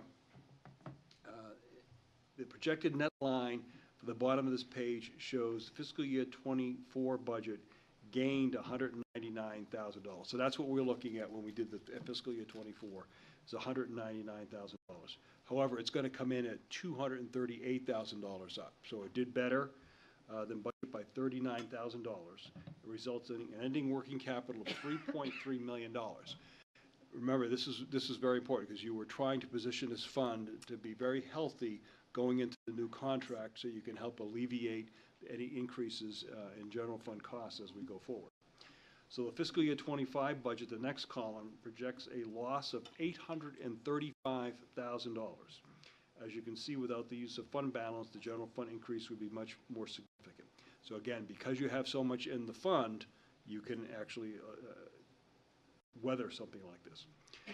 Following ending working capital line in the pro forma to the out years, the balance remains positive and above target as long as the general fund transfer is increased to the planned amount each year, and the 15% pay-as-you-throw bag increase is adopted in fiscal year 28. And of course, you'll look at that every year as we get closer to fiscal year 28 to see if that's necessary. Also, please remember the General Services is working on a plan to implement a pilot program for the automated collection system. It will be necessary for the Solid Waste Advisory Committee and the City Council to review the program outcomes. So we'll be looking at that over the next year or so. The city has enjoyed a very favorable contract over the past 10 years, reaped many financial benefits from this agreement. July 1, 2024 starts a new solid waste agreement that is more in line with all the other communities in the current market conditions. So I just say great job to Solid Waste Advisory Committee, General Services, City Council for all their work and decisions making this happen. So not only congratulations on the last 10 years, but the transfer to the new program, I think, was very well done. I'd be glad to answer any questions. Any questions for the city manager? Councilor Brown. Yes. Did you factor in an increase in waste collection due to new developments that are on the horizon? No. So, follow up? Follow up? This is just expecting the same amount of waste. The activity that goes on, because also with that comes the increased expenses. So you don't really know how that's going to work out. So we'd rather not try to extrapolate, when those units would possibly come on. But there's enough time as you move forward that you'll be able to see those directly in the budget as we report back. Great question. Thank you, Your Honor. The Solid Waste Advisory Committee has also been looking at composting as a potential way to alleviate some of the waste that does go into our landfills. Are you monitoring that as well, and how that's going to impact the costs, expenses, and the pro forma long-term? Yes, we're monitoring it, but we'll have to see what comes forward from Solid Waste Advisory and City Council in terms of what the costs and if there's revenues associated with that. So that would all be built in here as we go forward. But being that we don't have, and I didn't want to be presumptive on what I thought would work, we have not built those in there, but we are monitoring that. Great, thank you. Other questions? It's not a question, but it's a Mayor Pro comment. Tem. Thank you, Your Honor. When I worked for Honeyford, people used to say to me, "Oh, the purple bags again, the purple bags again." And now that we are moving to a new, I think this will be very helpful, for the city. So, as you said, thank you to all for making that happen. The council's done a great job, and SWAC have done a great job with this. So this is going to be, we still got a long way to go with the transition. We do. But you're off to a great start. All right. Councilor Schultz. Thanks, Mr. Mayor. Which part of the revenues are, and maybe it's not at all, maybe it goes to the other, the outsource, but apartment dwellers who have the big dumpsters, is that the other services? That's Or in. do they not pay the city for that? Is that contracted directly? That's a great question. Because I will just say as a footnote, and I'm on the Solid Waste Advisory Committee, and so I'll take some of those concerns there. But the recycling program at apartments have been discontinued because of the difficulty in compliance. But Very fair to say, yes. I would say, though, I don't think we should give up. That's just a footnote. But I was curious to know, because the way I think it came up in the meeting, it sounded like the apartment owners pay the city, but I'm not sure if that's true. Hi, I'm Adam, everyone. Yeah, so apartment owners, we have a very unique system here, of course. So we do run a multifamily pay-as-you-throw program where people use dumpsters. What I think we were talking about in the committee was the issues with getting good non-contaminated recycling Right. out of that. So, but to answer your first question, which I heard when I was walking up, they do pass for the disposal in the dumpsters. Thank you. Yeah. I think there's some opportunities there, Councilor potentially. Thank you, Your Honor. While I have you up here, Adam, I continue to be asked about the review of the solid waste district downtown and the equity of how that's currently set up. Is there progress being made in that review? Sure. So we have a SWAC meeting on Tuesday, and Chip's going to share an update of what he's learned from community development. Great. While we're here, just so, because we have so many new councils to the first budget, do you want to just very briefly? You know I can talk. No. Talk about what the way apartments and condominiums are generally handled in most communities. Sure, yeah, it's a sort of a free market system, and we are too, right? But we just happen to offer those services to multifamilies. They don't have to use us. We don't compel them to use us, but usually it's like any other commercial establishment. Right, so it's additional. I see it as an additional service we're providing and giving them a great opportunity to use our services at a great cost. But it's highly unusual. But this is something the council has talked about as a policy, wanting to continue to do when most communities do not do that. Yeah, we pick up all residential solid waste in Concord, and we try to recycle to all residential homeowners. Most other cities do not deal with multifamily residential property. They just deal with curbside collection. So we are unique in that we are in the dumpster business, the residential dumpster business. I think we may be the only one in New Hampshire that does that. To my knowledge, we are. Yeah. Mayor Pro Tem. Thank you, Your Honor, and thank you guys for educating us here. How about the nonprofits and the faith communities, if they want to have one and use the city? Is that something that is feasible for them? Sure. So we don't offer a dumpster-based collection for those entities, but if they're small enough, there is a mechanism by which they can get onto the curbside collection route through a toter-based system. Excellent. Thank you. Councilor Kretovic. Thank you, Your Honor. While we have you here, Mr. Clark, can you talk about the Blue Bag program to educate our counselors and also tell us how it is going this year compared to years past? Sure. Happy to. Blue Bag program is one of those aspects of my job that I love the most. People are very, truly. Maybe this is when you can tell him to be brief. All right, yeah. I was going to go back to COVID. I remember it made my day, when people would show up. So much. But yeah, great participation, people can reach out to General Services. We have a dedicated webpage, and it's a very successful program. Thank you. Does everybody know what the Blue Bag program is? Is that a question for me? Yeah. Would you like to explain what the Blue Bag program is? Sure. The Blue Bag collection. The Blue Bag collection program is a mechanism which a program that people can join to collect roadside litter, and the city will pick up those bags and dispose of them for free. Excellent. Thank you. Thank you. Councilor Todd. There you go. Thank you, Your Honor.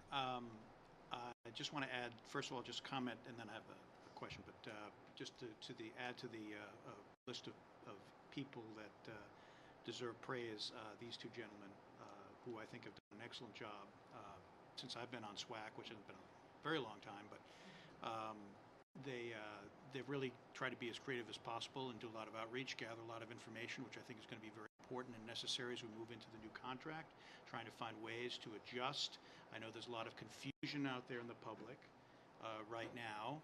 Are we going to be getting rid of the purple bags? What's going to happen when we start the automated collection? Who's going to be the first neighborhood? I guess it would be safe to say that staff is going to continue to research and try to find the best solutions and information so that in working with the SWAC committee, we'll be able to present something going forward to council and others. Yeah. May I add to that, Councilor? And this is a compliment to the city manager, because I recall that back in the fall when some of us were running for election or re-election, one of the questions that we received at some of the candidate forums was, how is the city going to handle this significant impact of the new contract? because we had such an excellent contract for a decade, and now we had to renegotiate it, and, recycling was no longer free and everything. And my answer, anyway, was that our city manager has always come to us with a very tight budget and with creative budget solutions, and I had no doubt that the city manager would approach that challenge in the same way. And I think that in the report that you've just given us, in the fund report and the pro forma report, we see the evidence of that you have worked very hard to see that this is a gradual impact on the ratepayers, who, basically have their trash picked up by us, and on the taxpayers as well. Well, thank you, but It's a team effort. these two characters. Understand. Helping me out, Foot. Thank you. So following up on that, I think it would be very helpful, again, to disseminate to the public what the cost would be on a $400,000 house if we went away from the purple bag. And I think that would pretty much end a lot of discussions about the purple bag, because it's really an incentive program. We talk about composting, recycling. There isn't a better incentive program than the purple bag, as I understand. We'll build that in. Yep. Excellent. Any other questions? Thank you. All right. Thank you. Thank you. Thank you, guys. Thank you. Thank you, gentlemen. That concludes the special revenue, and now we'll move into the enterprise funds. So you'll want to go to the water fund, item number 11. If you look at the water fund tab, you'll want to go to page 185. For fiscal year '24, revenues projected to actual are down $359,000 due to water usage being down $498,000 and investment income being up $65,000. So you remember when we were talking golf about the rain in July and the rain during the summer and how wet it's been? That gets reflected in, in a lot of things, and one of the things that get reflected is people buying less water. For fiscal year '25, revenues budget to budget are up $309,000 or 4.4% due to the proposed 7.75% rate increase. That will generate $104,000. So if you're looking to see how much money that brings in, it's $104,000. A 9% availability increase of $92,000. Investment income based on the reserves that we have of $97,000. Next, on page 186, expenses projected budget to budget are down $269,000. That's due to wage and benefits at $74,000 being down, chemicals $138,000, electricity $38,000, and heating and oil and kerosene down $70,000. For fiscal year '25, expenses budget to budget are up $286,000 or 3.8% due to wage and benefit increases. Again, those are contractual agreements. Professional services up $23,000. Bond costs, because we're bonding items, $9,000 up. Department of Supplies, $5,000 up. Electricity down $2,000. Natural gas and propane up $11,000. Debt service up $51,000. Transfers out to general fund for overhead up $17,000, and transfers to capital up $65,000. Included in this budget, staff reorganization costs of changes that we've talked about, $6,000. Departmental supply increase of $4,000. Professional development increase, and again, that's training of $1,000. Professional service increase of $14,000. I'd be glad to answer any questions before we move to the pro forma. Questions for the city manager? Councilor Schultz. Because this is more a curiosity, do we, in the chemicals that might be, do we add fluoride to our water? Yes, we do.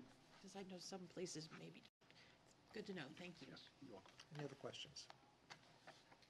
Seeing none, Mr. City Manager, the pro forma.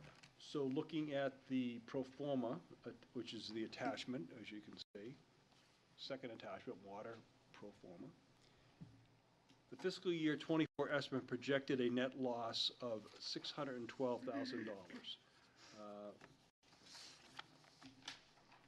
I'm sorry, let me say, the fiscal year '25 projected net was a loss of $522,000. The estimate is $612,000, or $90,000 worse than budget.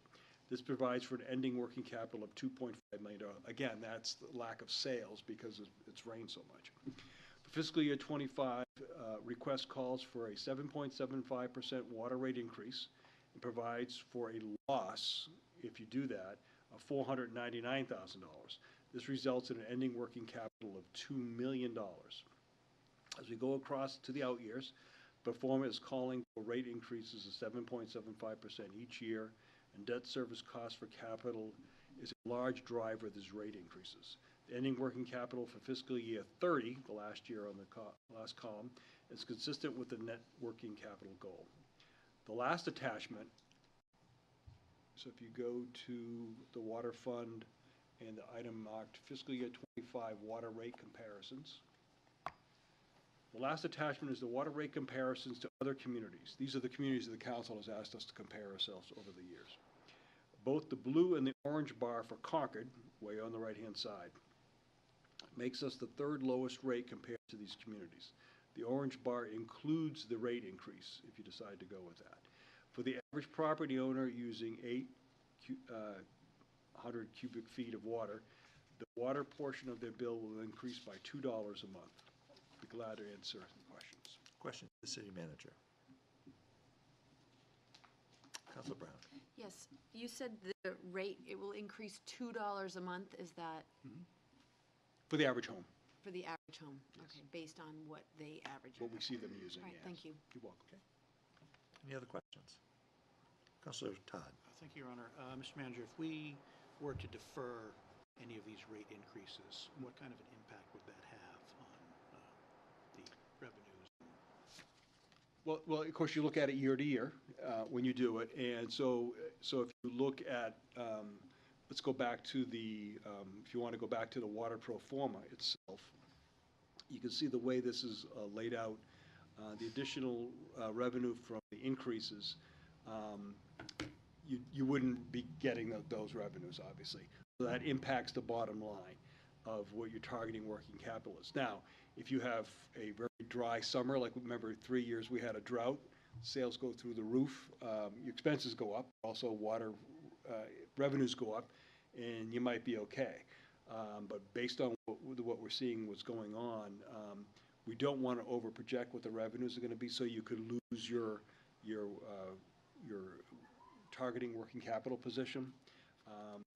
And then you'd have to, what you'd end up doing, because of that, you'd more than likely end up either having larger rate increases into the future, or you know, if you trim them back too much, or you'd have to start slowing down your capital improvements. And you know, so really the largest one that you recently did, I mentioned several meetings ago, was the $4 million plus pump station 4, I believe it is, right at the plant itself, which pushes all the water out to all the other areas. So right now you have a great plant, you have a great major pump station, you have a great distribution system. So again, how long can you go without making those major investments? Then eventually you start losing water, and then you're not collecting revenue for the water that you're actually, which is what condition a lot of communities are in, creating water, but you're not receiving revenue for that water that you're creating. So you can get away with it for a little while, but eventually, like roads, it catches up to you. Follow up? Thank you, Your Honor. Yes, thank you, Mr. Manager. I appreciate that, because I think that that is the philosophy that you have used, as the Mayor had mentioned a moment ago, with regard to the increases in the solid waste, where we're trying to program that in a little bit at a time and not hit residents with one huge increased bill at one time. And I see that that's the kind of same philosophy, if I have it right, that you're implementing here, that we, you know, all rate increases are always painful for consumers, but on the other hand, faced with the possibility of a much more significant increase down the road, because the costs are still going to be there, is really what you're saying. They're not going to go away. Electricity is what it is, chemicals are what it is, labor, you've trimmed your labor force down as much as you can. I guess what I'd point out is 7.75%, that's a big increase. That's a big percentage increase, right? But if you look at where the rates are, how low they are in comparison to other communities, we're talking about going from 318 to 343. So we're talking about small numbers, and when you're taking small numbers and increasing them, you know, even just a small amount, those rate increases are high. I would hope we can do better going forward with the rates.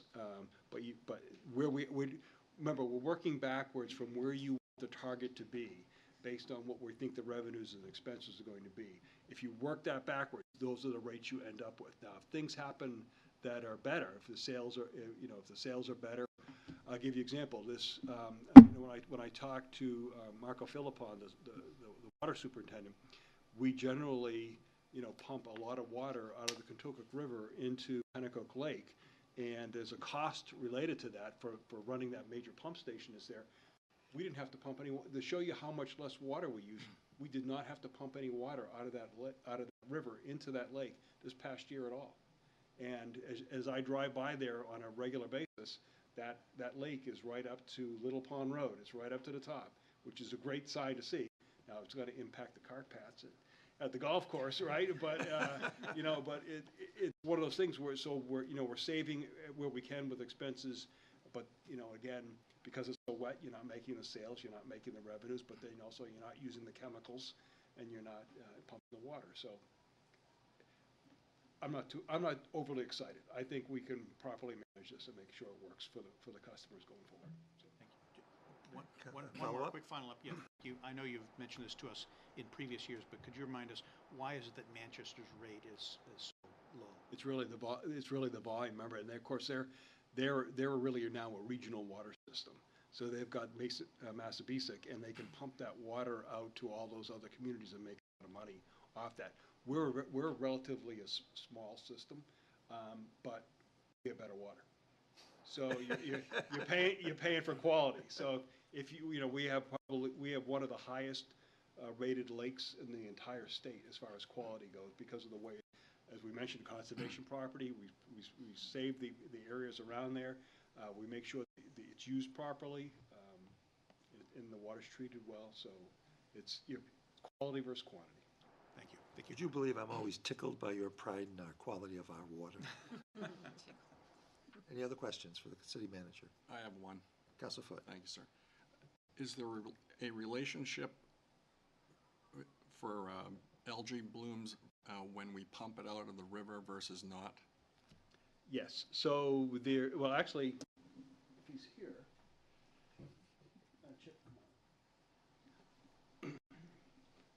welcome back, Mr. Chesley. And we had that issue years ago.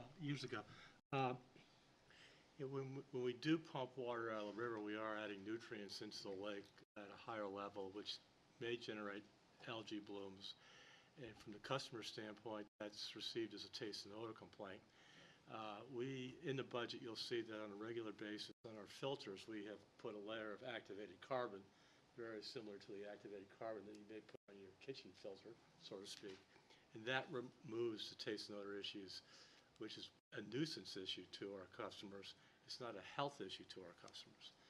And since we've put that process in place, when I first came here on a regular basis, we did have taste and odor complaints almost on a regular basis during those hot seasons where we had to draw water out of the Pennacook Lake, but we don't have those anymore. I don't think we've had a taste and odor complaint for well over 10 years. Right?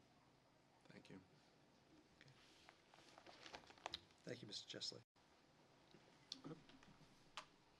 Wastewater. Wastewater. Are you going to tell me we have the best wastewater?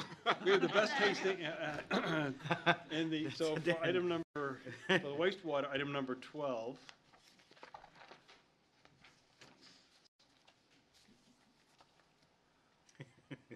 You want to start on page 190. There's a caller. I will tie back to that comment shortly. So on page 190, revenues in fiscal year 24 projected column are expected to be $614,000 better than budget. Sewer usage revenue is down 883. So obviously, if you're using less water, you have less sewage coming into the system. Leachate processing is up 800,000. Septic processing is up 175,000. Utility investment fee is up 42,000. Investment income is up 310,000, and other revenues up 109,000. So you can see that for the revenue did quite well. Revenues to budget are up $753,000 or 7.2% for fiscal year '25. Sewage usage is up $203,000, and that includes 8% rate increase. Fixed charges are up $123,000. Leachate processing is up $100,000. Septic processing is up $175,000. Investment income is up $107,000.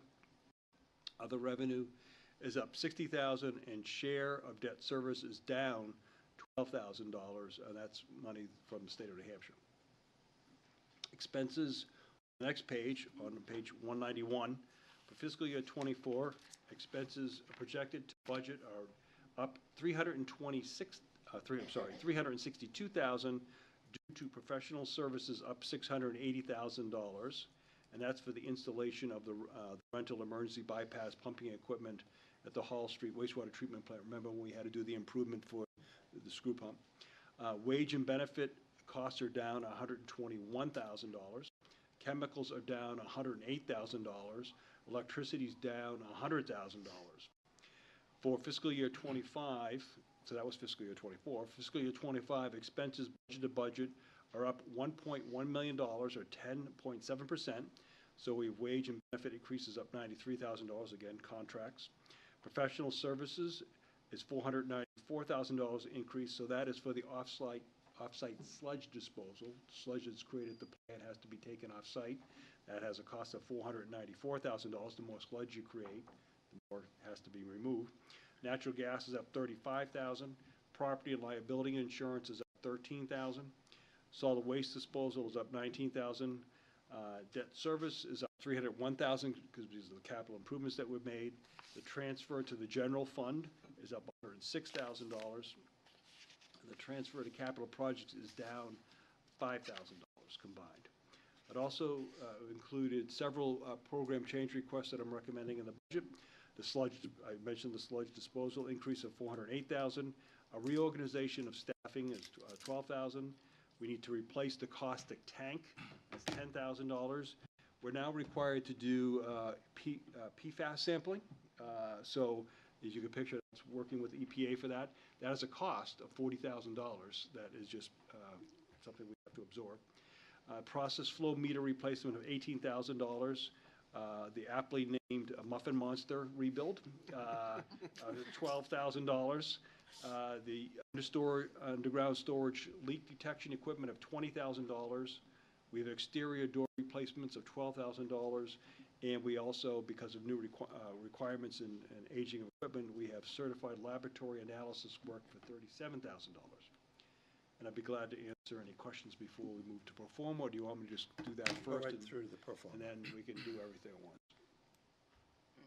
So if you look at the pro forma, projected net line under the fiscal year '25 budget column shows a loss of $65,000. So as we went into the budget you approved last year, we projected a $65,000 loss.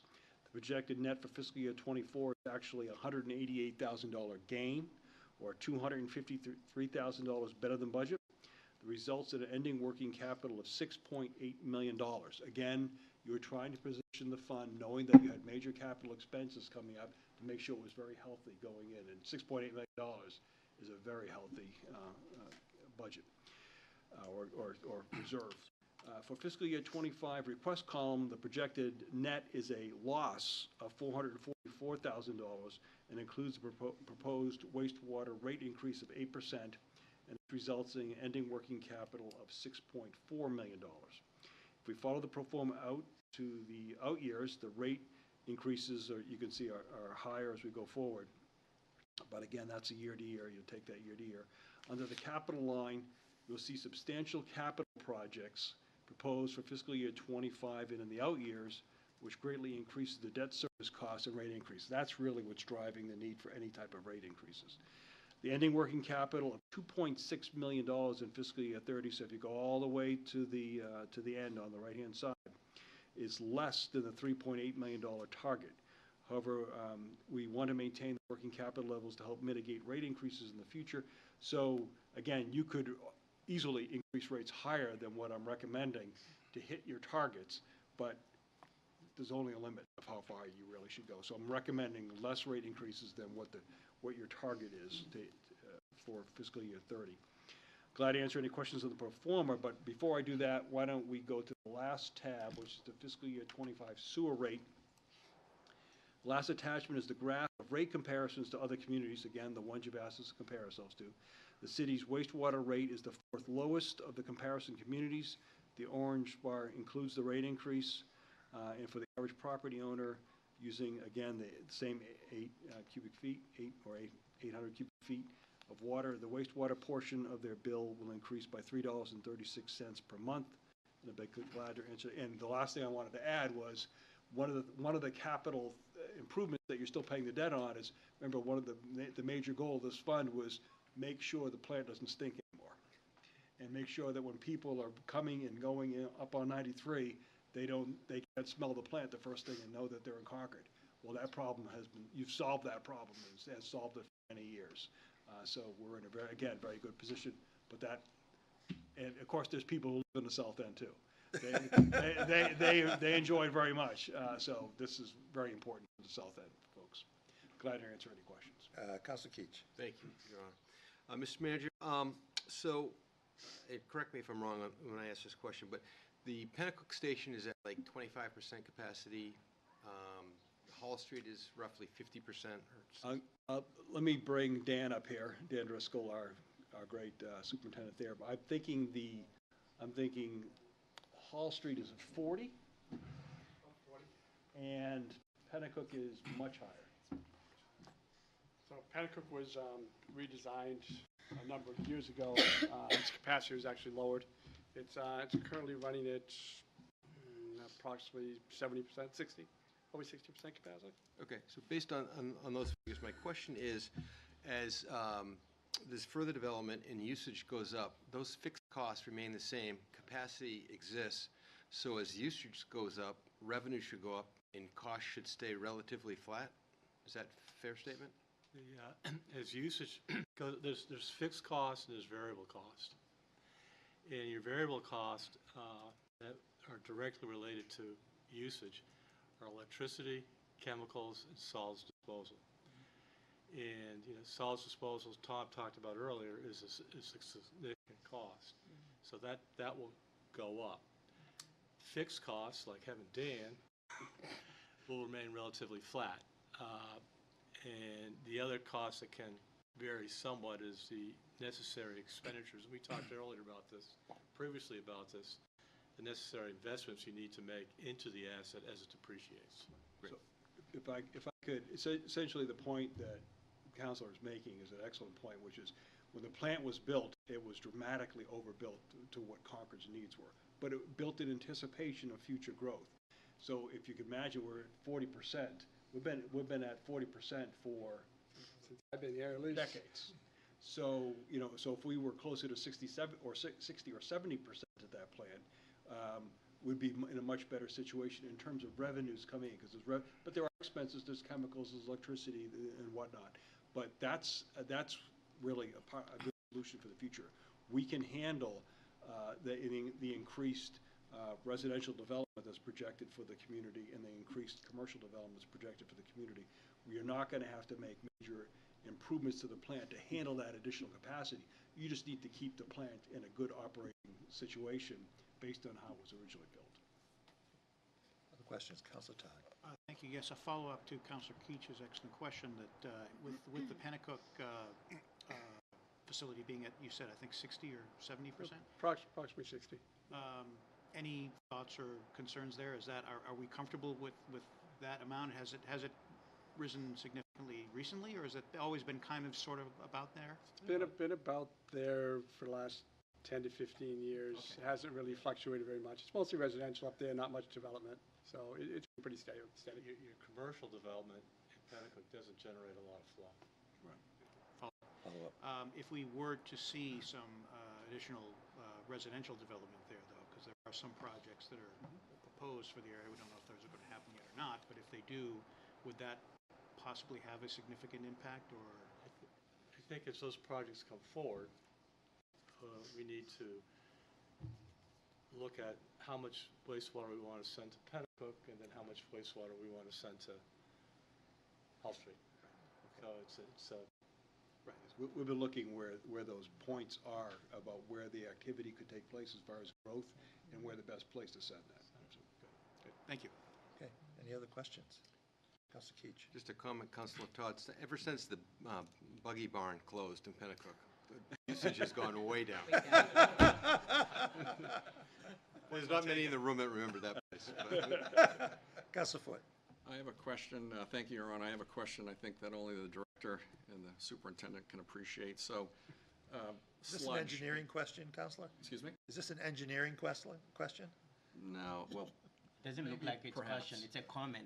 No, it's a question. So we saw there's over a $400,000 increase in sludge disposal. What is the cost today before you add the $400,000?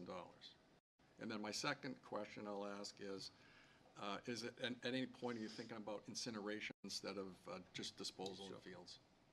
Solids disposal is a burgeoning growing issue here in this country, and it's driven primarily by PFAS chemicals, which you have all read about.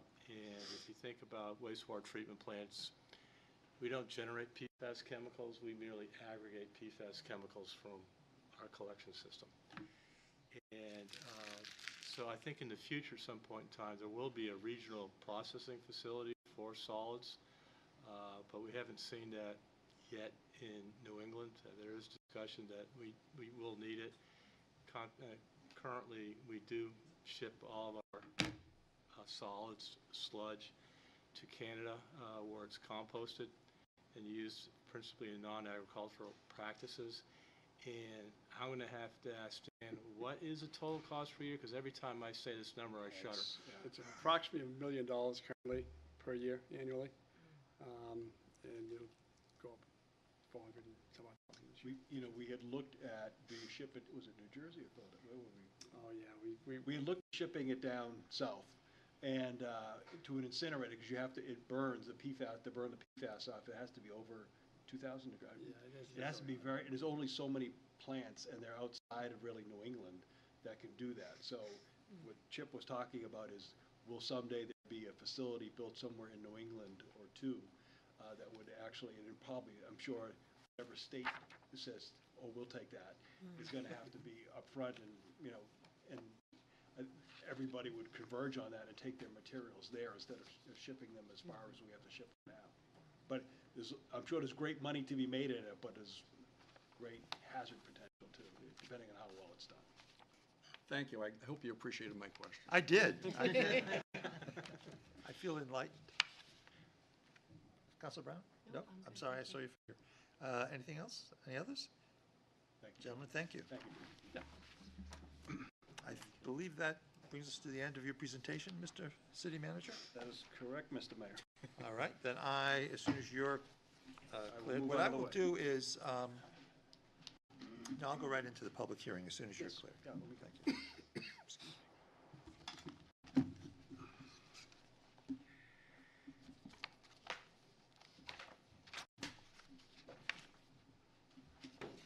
Mr. Mayor, while he's transitioning, Yes. if we have announcements or something, is that something we would do in this committee, or would that wait till? That would wait until our next city council meeting, Thank you. Councilor. I will just say are some deadlines with our elections for this year that are coming up. Monday, you're actually going to have That's true. Thank you.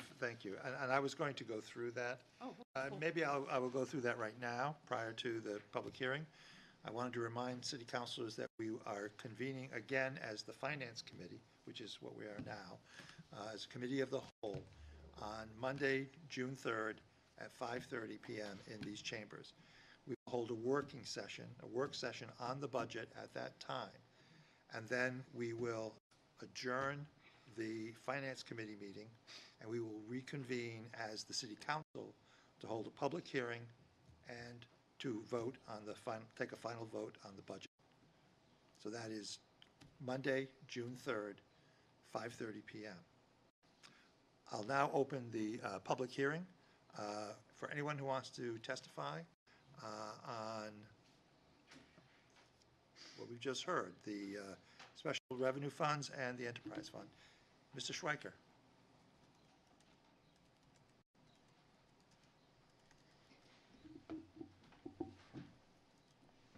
welcome. Good evening, members of the Finance Committee. By having everything handled at once, I get to speak on two things I wouldn't have bothered to come up with separately. So I'll start with parking, and I have two objections to the parking. Number one, the parking people still, for some reason, seem to think parking only occurs downtown and don't care about parking in the neighborhoods where people are parking overnight on the sidewalks and whatnot.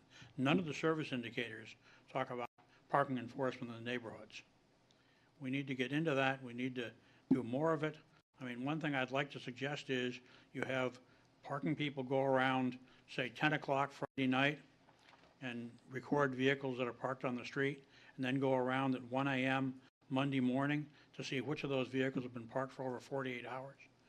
Because that's a whole category of, large vehicles parked on the streets for the whole weekend that you have no way of doing now.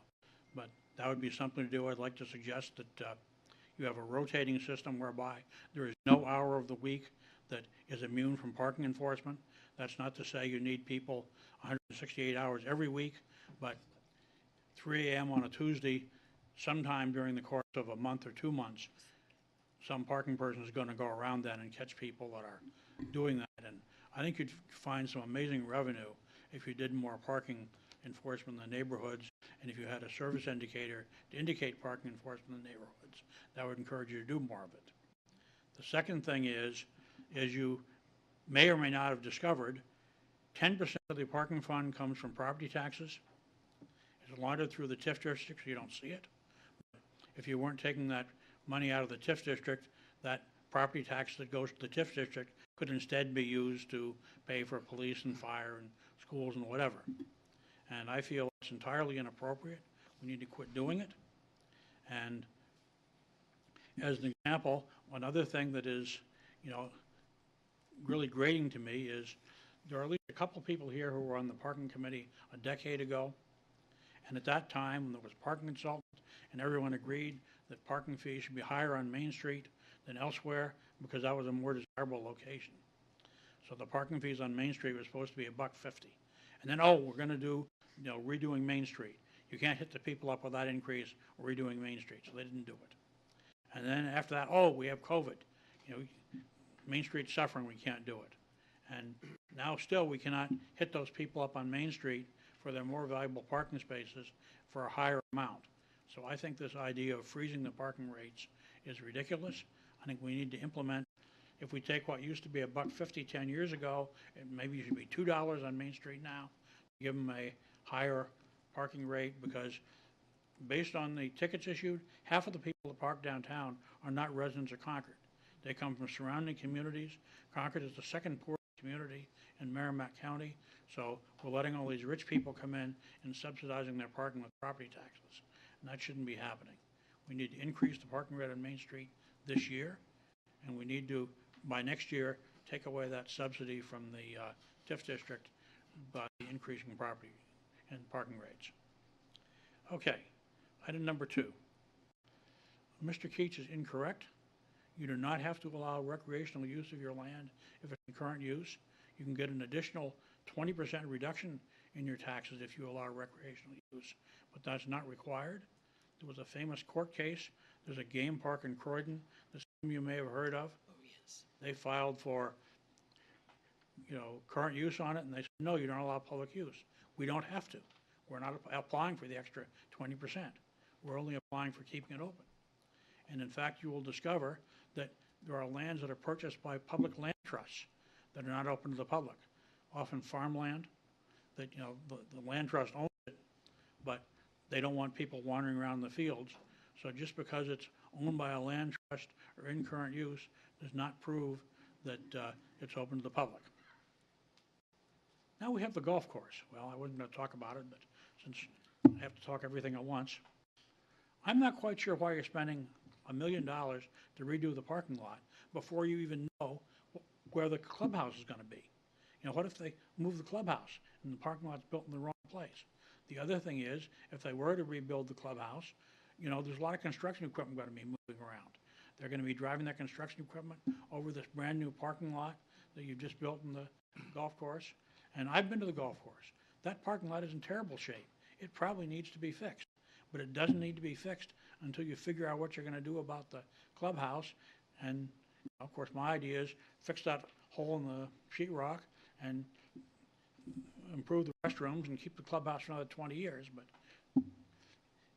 you should not be spending money on a parking lot before you redo the clubhouse. Okay, item number 4, the solid waste. You know, we have this, you know, wonderful contract that's never been explained in detail to anybody.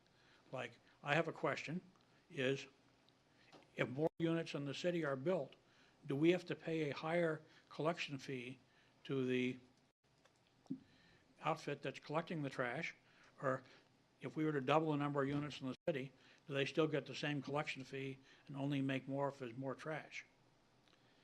And, you know, to me, that's a interesting question, and I don't know why, you know, that hasn't been explained to us, but,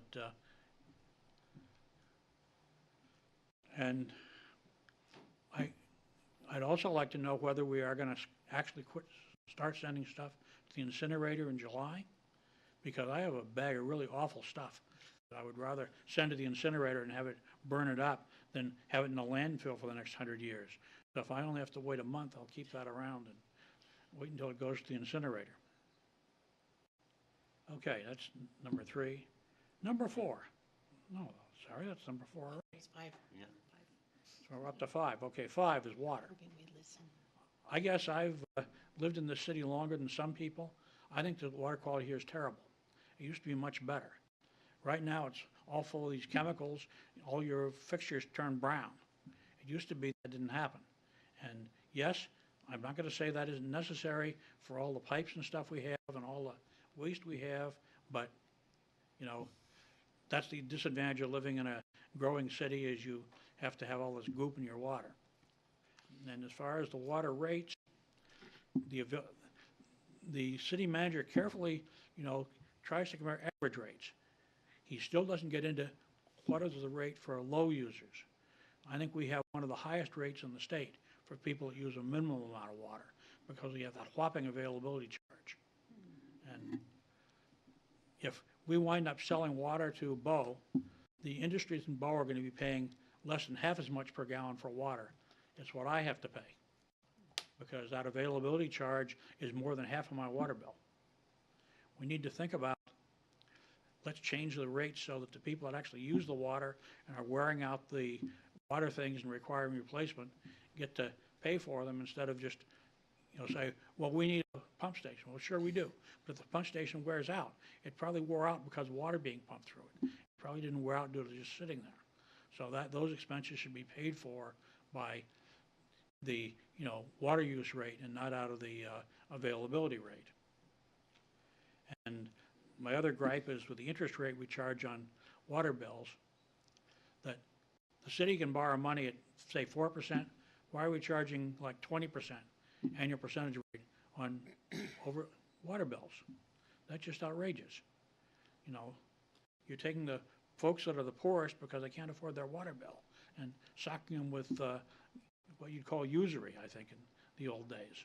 We need to reduce the interest rate on, you know, water and sewer bills, and property taxes too, but we're only talking water and sewer today, to a amount, sure, maybe more than it costs the city to borrow the money, but you should not be, you know, gouging people who are poor and can't afford their bills. And I would say the same thing with wastewater. And, you know, once again, this thing has come up of impact fees. Well, I don't object to impact fees. The Steeplegate Mall, in addition to having to pay all their own expenses, pays some very substantial impact fees. If you want probably the biggest impact fees in the state ever, when they moved the Dartmouth-Hitchcock Hospital from Hanover to Lebanon. This was a, you know, huge project with lots of high-paying jobs, and Lebanon still managed to collect $1 million or more in impact fees because they knew the expenses and traffic and everything else that was going to include. So, you know, just because something is good for you doesn't mean it doesn't cost you something, and you need to think about the impact fees. But as far as the wastewater, I think you don't need an impact fee, you need a hookup fee. If you have to build a new pumping station to provide, you know, service for these people, then why don't you let them pay for it instead of the rest of the people that can get by fine with the one we have? So take the, new users and make them pay for the necessary facilities directly, because it's them that needs it. And that's not an impact fee, that's a hookup fee. And one interesting feature of the difference is that if you have a impact fee, as soon as the planning board approves the project, you cannot increase the impact fee. But if you have a hookup fee, it gets paid when they hook it up. So if you have a project that sits dormant for 10 years, you can only charge them the old fee, whereas if you have hookup fees and they increase every year, you can charge them more. So I think we need to, look at the hookup fee for that kind of stuff. So anyway, that's only 6 of the 12 items. I'll spare you the rest of them. Thank you. I had a question. Question, Councilor Keach. Mr. Schweikert, 2 items. One, with regard to the current use, there is a recreational tax break if you allow people on your property. In addition to the current use break, there's an additional tax break you can get for allowing folks onto your property. That's what I said, it's additional 20%. But you do not have to allow them on it at all to get the original current use. Correct. I just want to clarify that there is that additional tax incentive there. My question, I have a question is, with regard to parking, what is your philosophy about the parking fund? Should that be a neutral fund that just pays for itself, or do you see the parking fund as eventually or hopefully supplementing the general fund as a revenue generator? I guess I had not thought about using it as a revenue generator. I mean, yes, it's a good idea. You have all these people out of town, that's the New Hampshire way, charge somebody else your expenses. So we should, make the parking fee $5 and soak all the people from out of town. But I would be happy just to make it neutral and, let the people pay their fair share instead of making the property taxpayers pay it. Thank you. Any other questions for Mr. Schweikert? Thank you. Good to see you. Would anyone else like to testify?